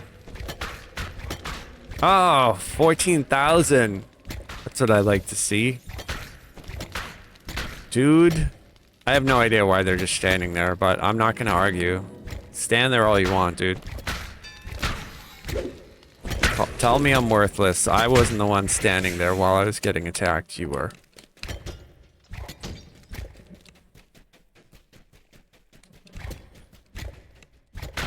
Alright, these dudes are not just standing around. They're actually chasing me, so...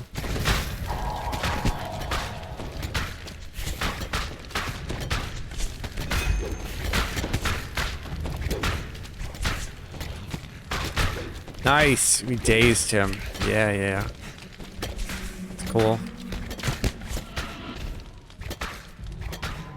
Turn that dude to ice. Nice. I mean, I'm overall very happy with how it plays.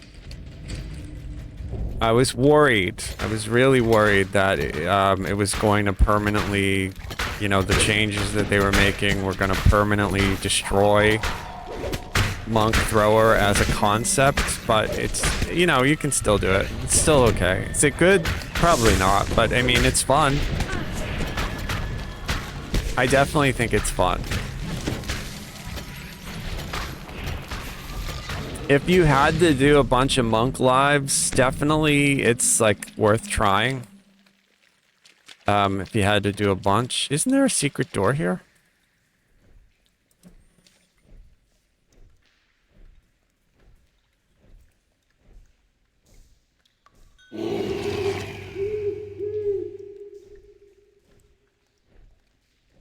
No? Why am I remembering that? I must be thinking of a different area. Or maybe there is and she couldn't find it. Oh, there is. I have to do the puzzle first. Okay, I remember.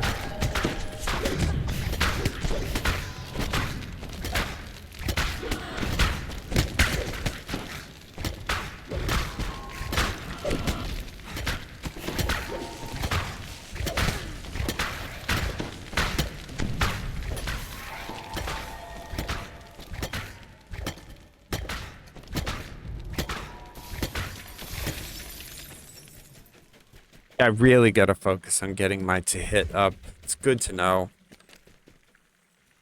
I had no idea it was that high. 180 to hit? God.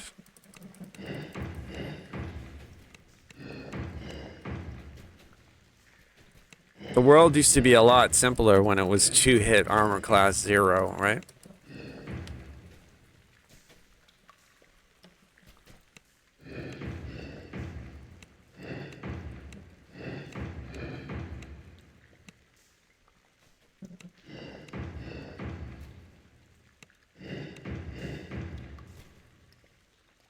I have no idea if I'm doing this puzzle correctly.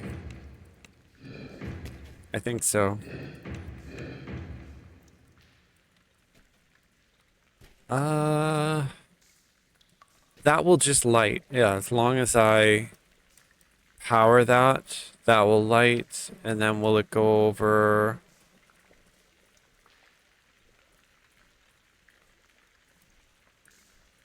Okay, I can do it this way too, right?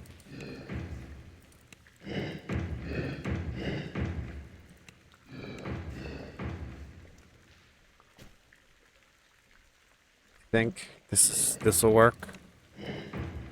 That should get it all. Okay.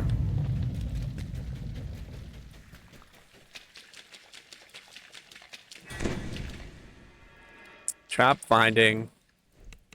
Can't do anything with it except jump through it. But it's cool that I can find it.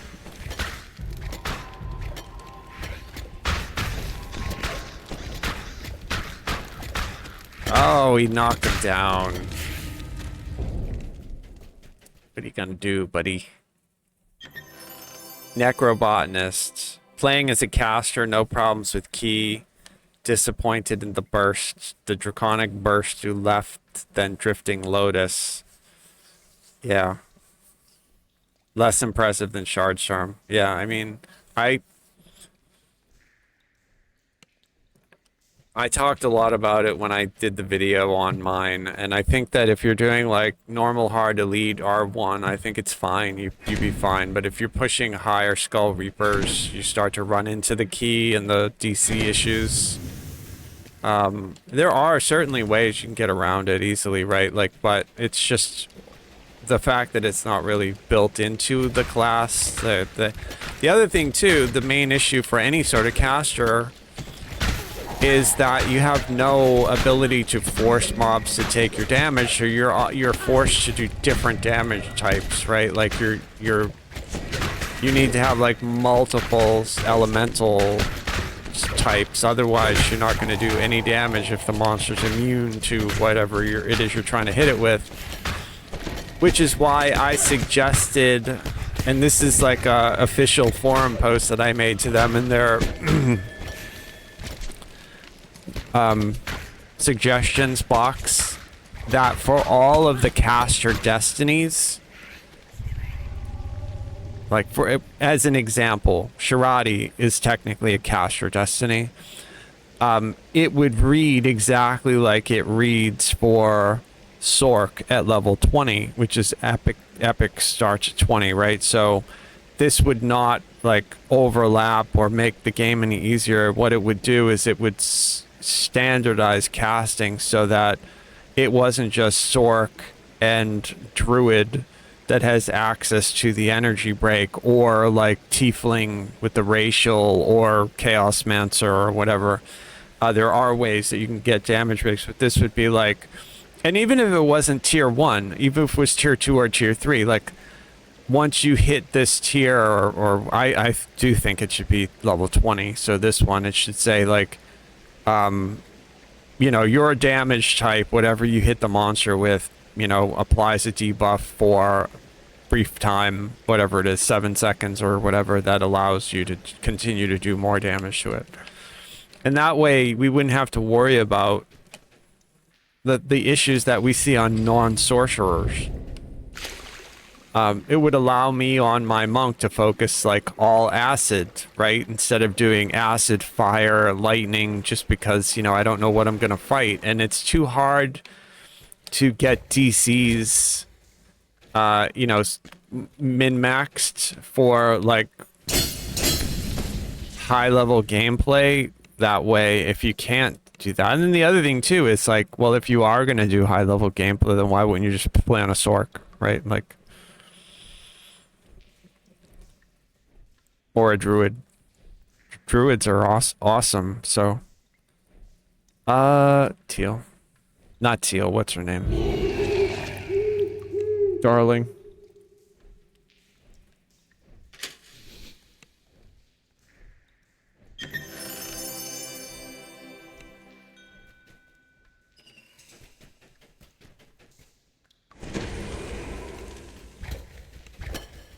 Alright.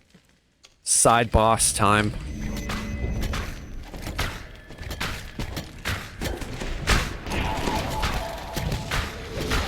Can I knock him down? He's stunned. Oh, got another one. Nice. Yeah, I mean, the dinosaur throwing star with the ice horn makes it really, really cool.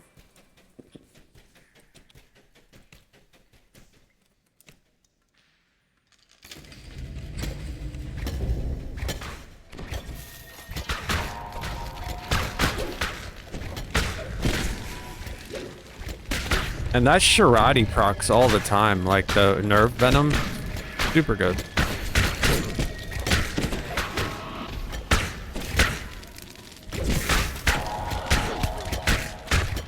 I just, you know, I kind of want one more, like, AoE melee attack. I mean, pardon me, AoE ranged attack.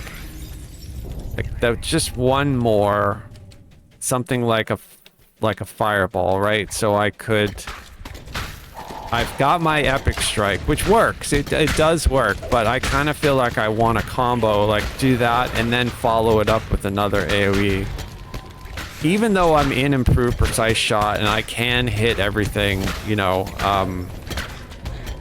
it would just be nice. So I can get that falconry has that AoE, but it just does the blind. Like, I kind of feel like there should be one more that does a, like a mass daze or something like that. Mass stun. That'd be super cool.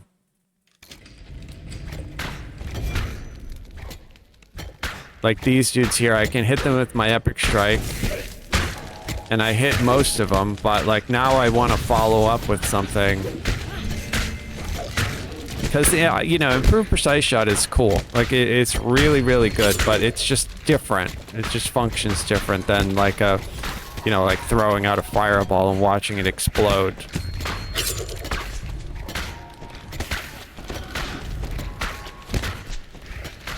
And there's so much trash in this game That's my argument, by the way, for like bring back old school Vorpal. Give us back a insta kill on a confirmed 20. Would get rid of all the numbers and just say, look, if you roll a 20 and you confirm it, whatever you hit is dead.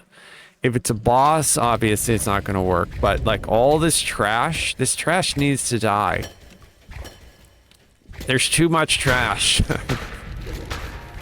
I should be able to Vorpal it all. Like, I should be able to hit improve precise shot, Vorpal, and just kill 3 things in a row. And how that's like right on with the lore. Like, that's not that far off. Because the other thing we're dealing with too is like what I was talking about, where it scales. Like, the quest thinks that I'm in here with 5 other people. So this CR44 boss has 250,000 hit points. And I don't have the ability to dish out that much damage that fast. Oh, I just hit him for 20,000, bro.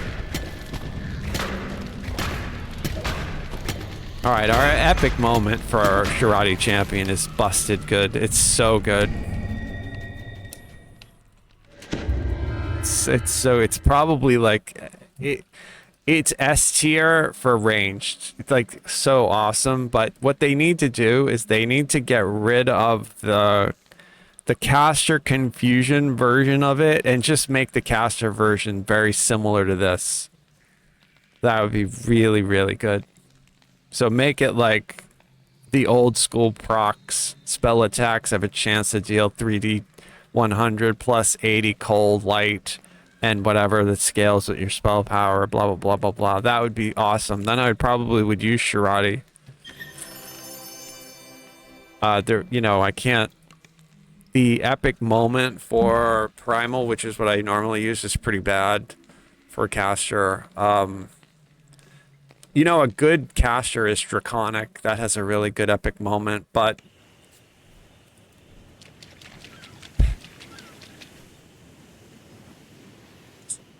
I think maybe that would be a good thing to do for the monk, to be in Draconic, like all the way up.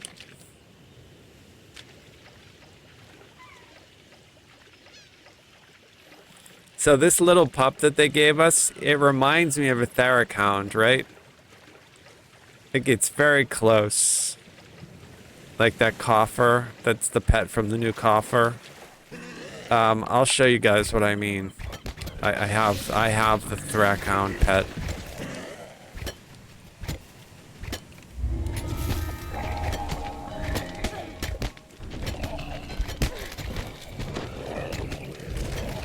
You guys probably are already aware of this, but in case you aren't, I'll show you. Well, why are there so many? Alright. So they gave him like flappy ears, right? And they gave him flappy ears and like some sort of like force aura. But it reminds me of, where's my little, like that's him, right? The Theric pup. Right? Like, that's super close. It's just basically the skin, and then the floppy ears, and then the force, like the purple force aura on the back.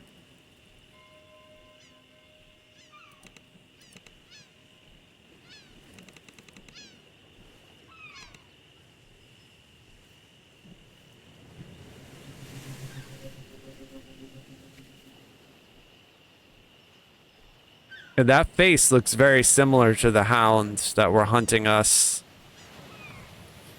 Acid is pretty good for leveling. Black Dragon Bolt, Shard Storm. Yeah, that's good.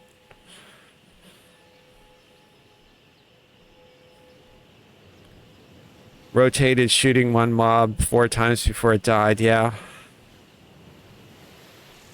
You seem to be changing targets a lot. Yeah, dude, I know. I'm not like very good at playing ranged. I constantly am tab targeting. Like the entire time I'm tab targeting.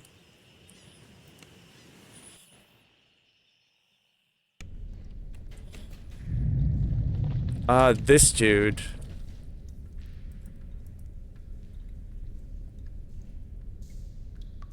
Distract. Yeah, it's something that you guys probably figured out. I'm not very good at this game, right? Like, I just played it forever, but I'm not the best player at all. I like the builds that I play. I think I play my, my minion warlock well, but I would never profess to have, like, I will post this build for people who want to try it, but I don't claim that this is a good build at all. It's just something that I'm doing for fun, and if somebody wanted to do it, they could. Like I said, there are other way better throwers. Most of the good thrower builds are like hybrid, like double or triple class, that use ranger, monk, and fighter, right? And then I think, like I said earlier, I think really if you were gonna say, hey, I want to like progress the hardest content in the game and do ranged, I'd say probably Inquisitive is like the best bet. Hands down, I think, from what I've seen anyway. Like I said, I did an R10 with the dude who was an Inquisitive, and he was killing everything. He was just obliterating everything. So, and that was recently, that was a couple days ago. So like, it's right now Inquisitive is super strong, which is good to see. Like, it's nice to see that, you know, they're letting us keep the power. Dragon Lord is still really strong. Inquisitive is really strong. Falconry, like, it's not, I wouldn't say it's as strong, but like when it works, like it's really cool. I could do that too. Like, I could drop my tier 5 in Ninja and go tier 5 in Falconry and get the Death from Above. Like, I certainly could do that. I've thought about that. I might even try it, just an experiment with it for a while. One of the issues, I'll lose, I think, like 25% of my hit points. So while that's not like a huge deal, I don't have that many hit points. I mean, I'm running around 2,300 right now, so it would lower me down to like probably, you know, whatever, 1,500 or something, and in not that it matters, but like I always try to have over 2,000 hit points, so I don't think that there's a point buy in Falconry. I might be wrong. Maybe there is. Maybe I don't have to worry about that. I know I already have, like, I do have that conditioning, but is there a 25% up here? I don't think so. Maybe there is. Oh, there is a hit point boost there. All right, so I can get it. So I think I might try and see if that makes this any better. So I'm still kind of experimenting. One of the reasons I know that I stick with the tier 5 here is because I get like the competence bonus to my attack. I get the DCs on my assassinate. But it's only +3.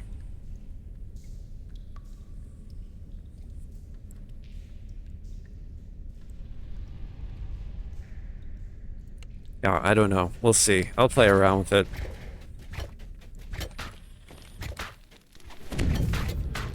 Right, wisdom and not dex. Yeah, I agree.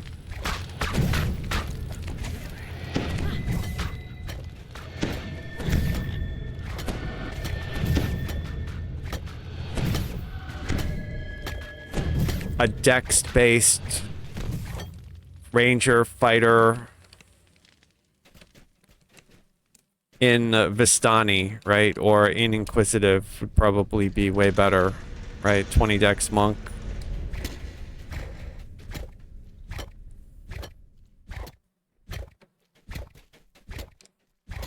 Nice.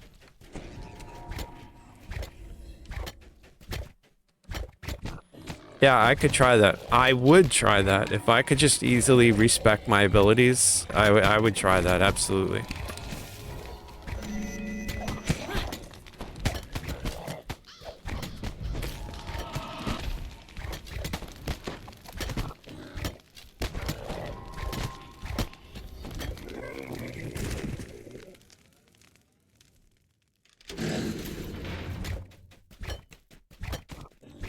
My hope is that they listen, you know, and eventually get rid of Lesser Hearts of Wood and let us respec for free.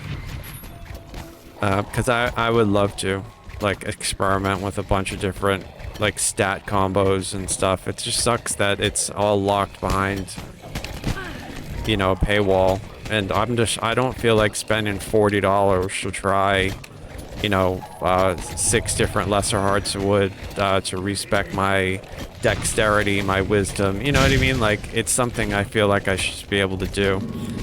The other thing too is that isn't there like a limiter? Like, aren't I limited to only a certain number of like reincarnations, and then I need a bypass timer thingy?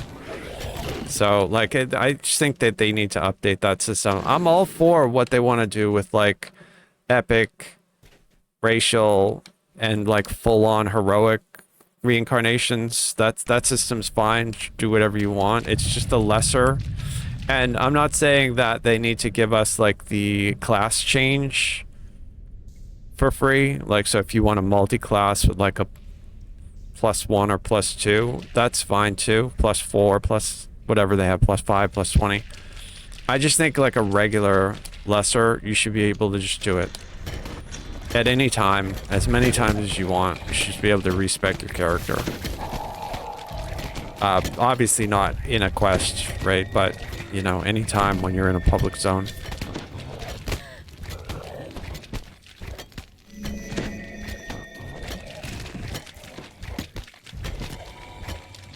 I think, you know, it would help.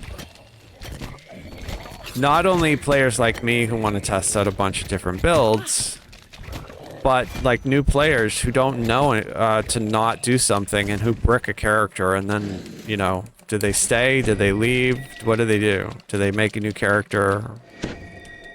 I personally know people who've left and haven't come back. So like, I want to try to avoid that, especially considering like PoE is a great example. Path of Exile 1, people gave it a lot of, they caught a lot of flack because it was hard to redo the build that you got into, like the respecting those points. They made it a lot easier to respec, even though it's still quite expensive using the in-game currency. You still can. The same thing with Diablo. Diablo was really hard to respec your Paragon, and then they made it so that now it's super easy. And the game is way better because of it. It's way better because, like, when I was doing my rogue in the last season in Diablo as an example, like, there were just things I wanted to try out to see if they were better or worse as I was playing. And because it's so cheap and I was able to do it now, I was able to, like, literally, like, find the best for what I was doing based, you know, I'm using a max roll build, but there was just certain little tweaks here and there for stuff, and it was just super cool that I could do it cheaply. That's something that Diablo 4, they did like a really good job at listening to feedback, and they changed all of that, so now it's super easy to respec. You earn a lot more gold when you quest, so it's like you don't run out when you respec, which used to be an issue. And it's just made the game better. And there's a couple, like the new witchcraft feats things that they have. You can just respec those for free at any time. Like, you can just change them out. You can't do it in a quest, but you can do it anytime you want. So it's super cool. So I think that's what they need to do here, is my point, why I mentioned Diablo. Not as many people play Diablo. Not saying that right. Let me say it right. Way more people play Path of Exile than Diablo. And even Path of Exile listened to the people asking for easier respec. So, like, that's all I'm saying for GDO. We just need an easier way to respec that's not A lesser heart that costs $8. No, that's ridiculous.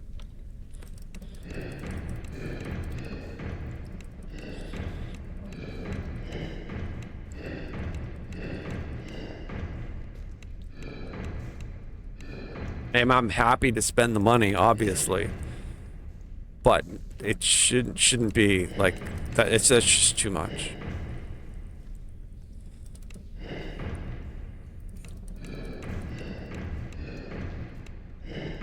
Oh, there. That's it. Okay, great.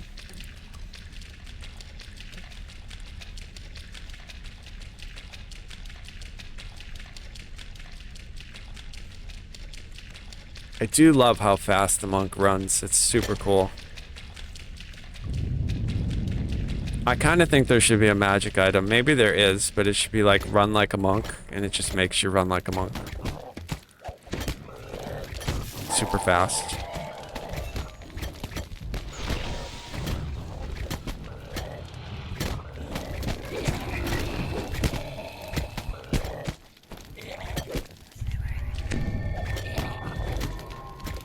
Nice.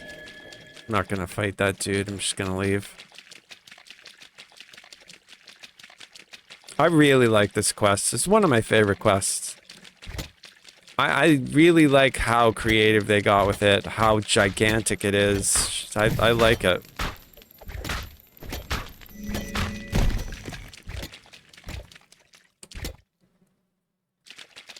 All the little side rooms, side areas. They did a great job.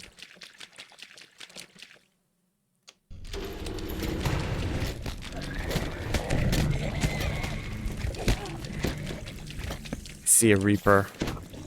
Famine Reaper.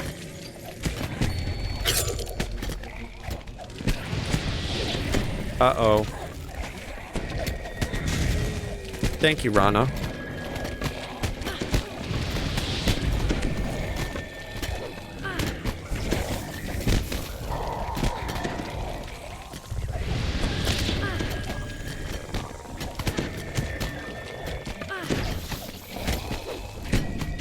Yeah, so this is an issue that I have. I don't know if you guys also experience this problem too, but the way that improved precise shot works is that you target something far away, and then anything you throw or shoot will shoot through. But the way that GDO targets, it's so hard to target. This is why I'm constantly tab targeting, because I'm trying to find the monster that I want. And it's imperfect. Like, it'll go for the one that's farthest from me when I want the one close to me, and if I want the one that's close to me, it'll find the one that's farthest from me. It's just... I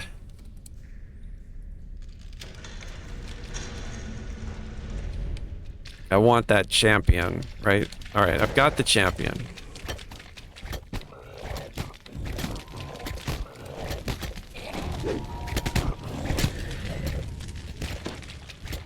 Alright, now I'm gonna target the boss.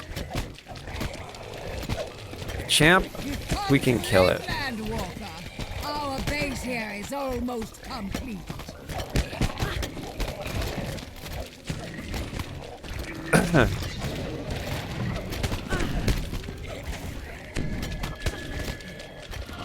Yeah, I'm not very good at the improved precise shot targeting. That's the other issue.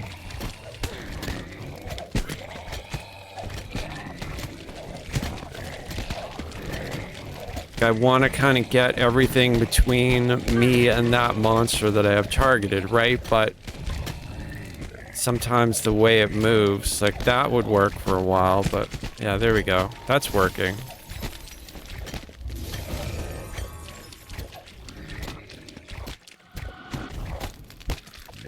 Alright, 10,000 stars. Soon our army will swarm over this entire coast. Couple big hits there, that's good.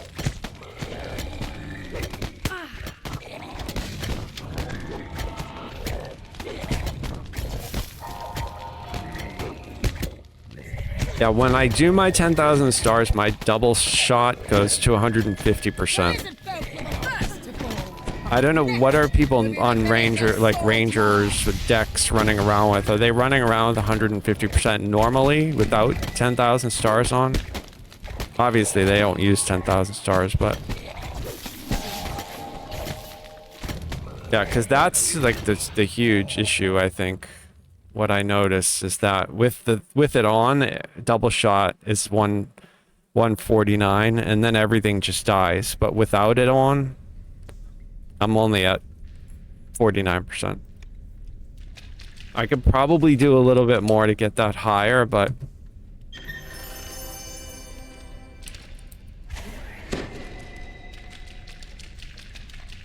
actually, I'm just gonna go this way.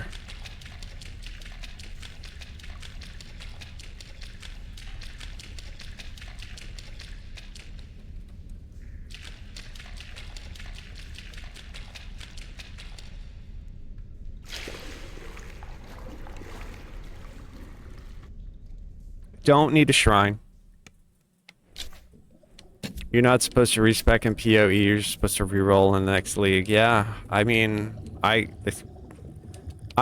kind of did that. Like, my Sork build got nerfed in PoE too, so I stopped playing. I'm waiting for them to add the new classes, and then I'll try something else.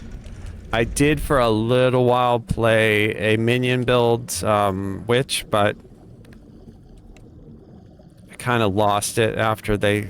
I did try every other class. I did like the ranger. Like, I did have a lot of fun doing that. The only issue I ran into on the ranger in Path of Exile 2 was the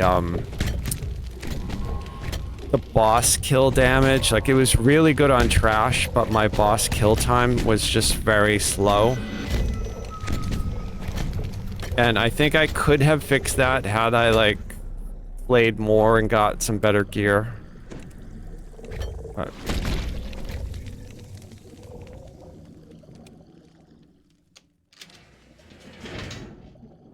alright, I did my 10,000 stars already, so we're gonna do our epic moment. There we go. And I'm just gonna keep the boss targeted and try to hit everybody as I move around. Right, it seems to be working pretty well. And the boss is dying.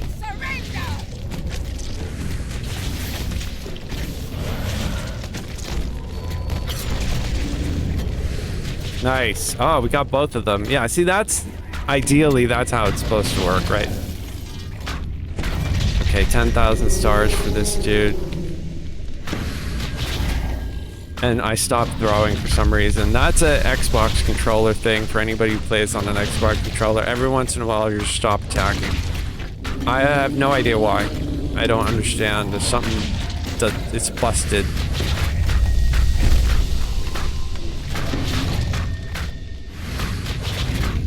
I always thought when I was beta testing this that they were going to release like a PlayStation version and an Xbox version of this game, which is why they built in the Xbox controller in the game. So I did, like, most of my testing was based on Xbox controller stuff, but they never did. They never released it for that. Maybe they ran out of money or something. I'm sure somebody somewhere knows. Some ex-Turbine employee knows why they never did.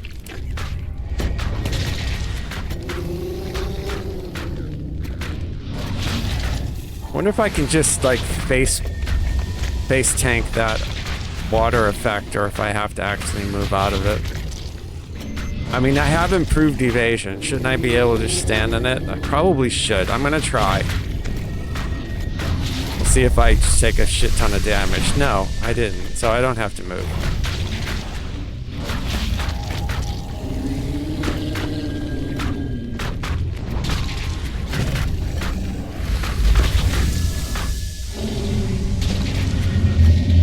I also have Rana who's spam healing me too, so.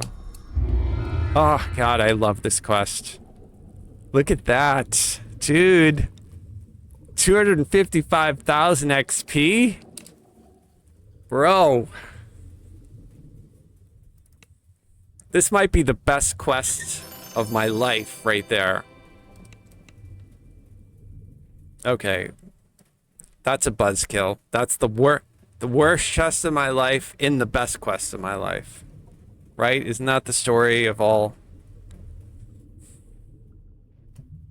Get the best chest of your life in the worst quest. And the worst chest in the best quest. What do I want to do? It looks like I leveled up. Did I level up?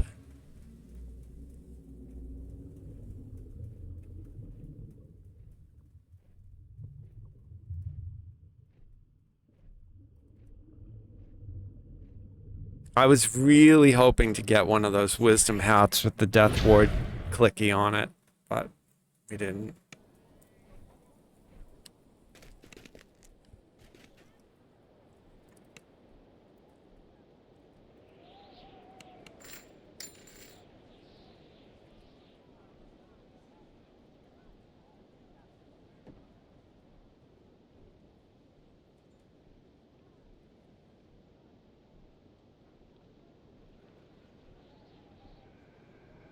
An awful lot of junk.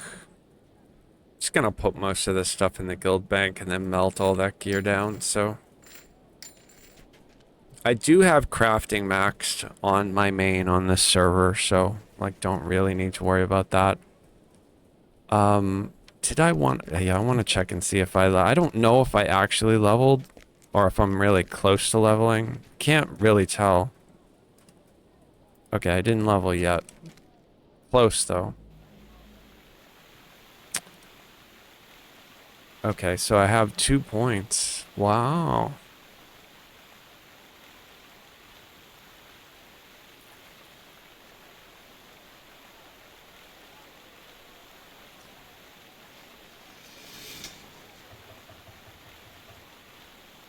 Yes, Dragonlance. Yeah, we got the Black Rose. Lord Soth. I'm wearing it. Dude, I love it. It's awesome. Yeah, it's amazing. Hey, I like literally... It's kind of hard for me to even like put it into words. It's so cool. It's literally one of the best cosmetics that they've given us.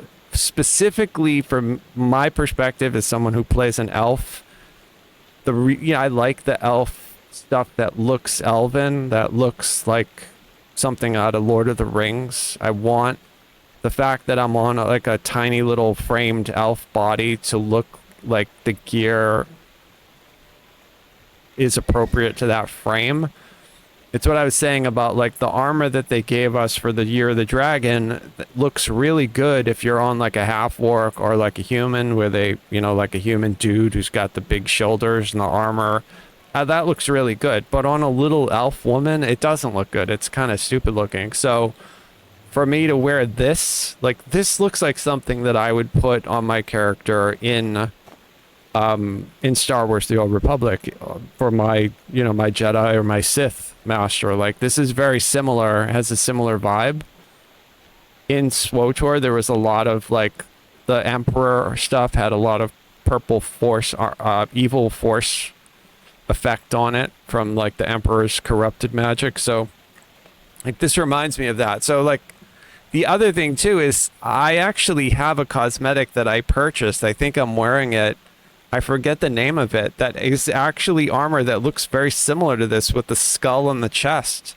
So it's like, great. Now just getting this, you can get as many copies of this armor as you want for all your tunes. You don't have to buy the individual armor cosmetic or roll a gold roll to get it. So I think it's super cool. Prior to this pack, my favorite armor for the packs was the Underdark, the Drow, which is super cool armor. But even that on my elf character, it's like bulky. You know what I mean? Like it makes her look boxy. And that's not what I wanted. I wanted something that made her look a little bit more like Galadriel or something like that. So this fits that. Like, you can see like the break of the waist, you can see the shoulder, the cloth draping on the shoulder is really cool. Even the armor that they gave us is sort of fitted in a little bit, and it fits thematically with, like, we pulled up earlier, you guys who showed up from the raids later, like earlier when I got the patron pack unlocked, we looked at pictures of Lord Soth from Dragonlance, and they did a really good job at capturing the look and feel of his armor.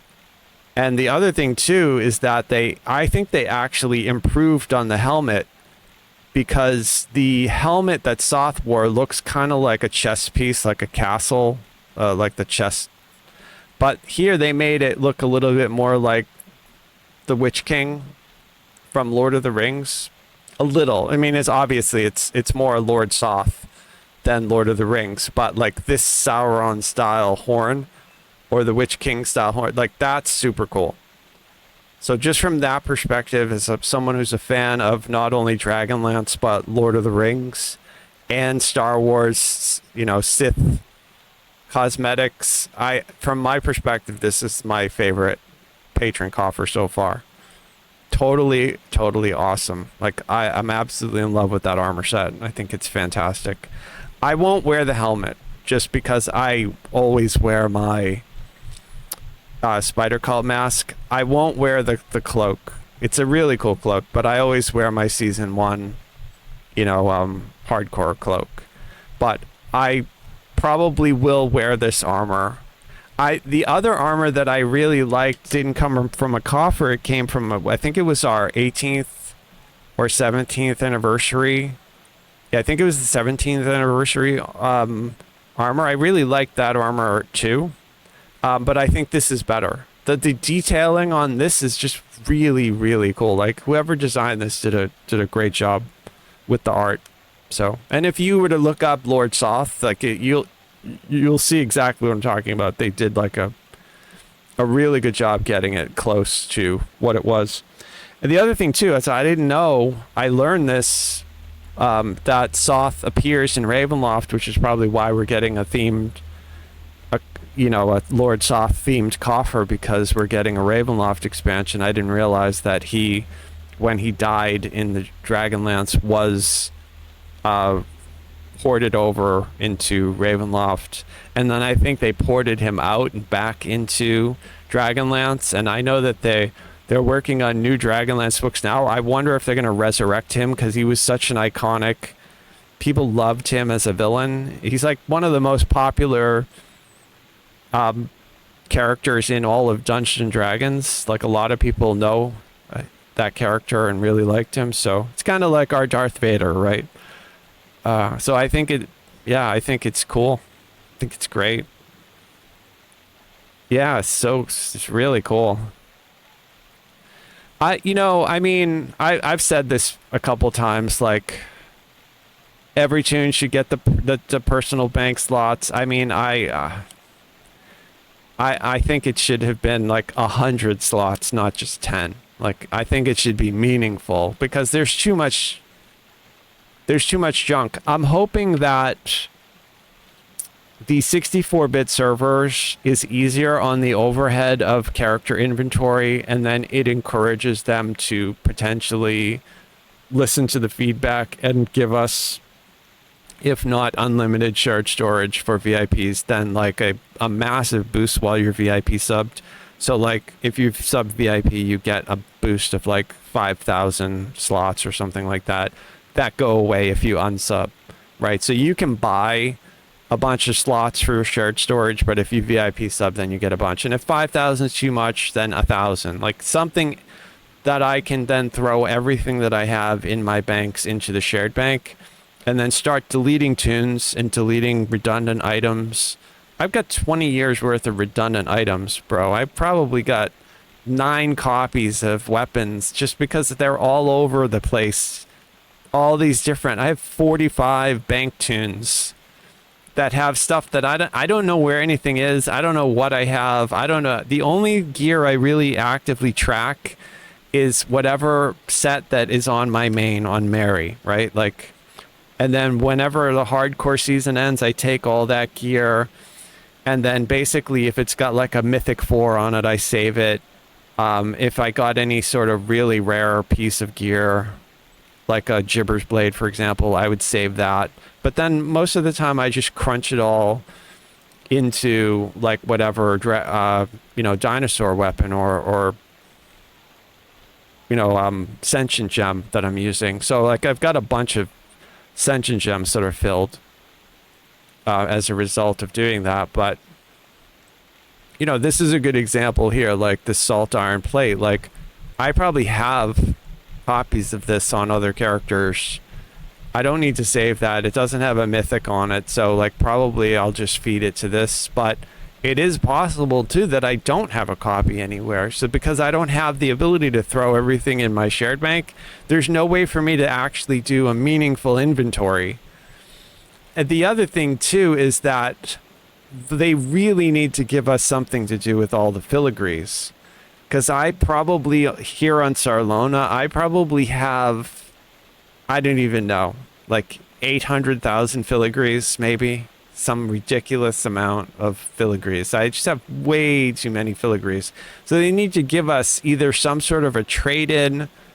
So like you trade in 20 regulars for a rare, or they need to just allow us, like, if you trade in 1,000 filigrees, you get to get a piece of raid gear or something, or whatever. Make whatever they want to do with the number, or make it so that you can turn them into remnants, and then you could buy stuff from the remnant vendor, or make a vendor similar to that for filigrees.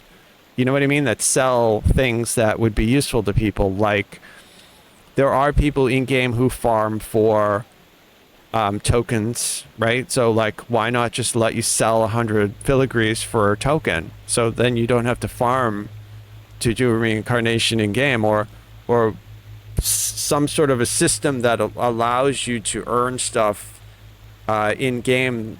Like another good example is like a mirror of glamoring. I don't think there's a way to buy a mirror, right? Like I think you have to either win run in a gold roll or buy it off the store. Well, what if you could turn in 100 filigrees and get a mirror? That would be really cool. But I think there's a lot of options. They need to do something because I have too many filigrees. How to live in the real world. I forget how to live without rolling the die.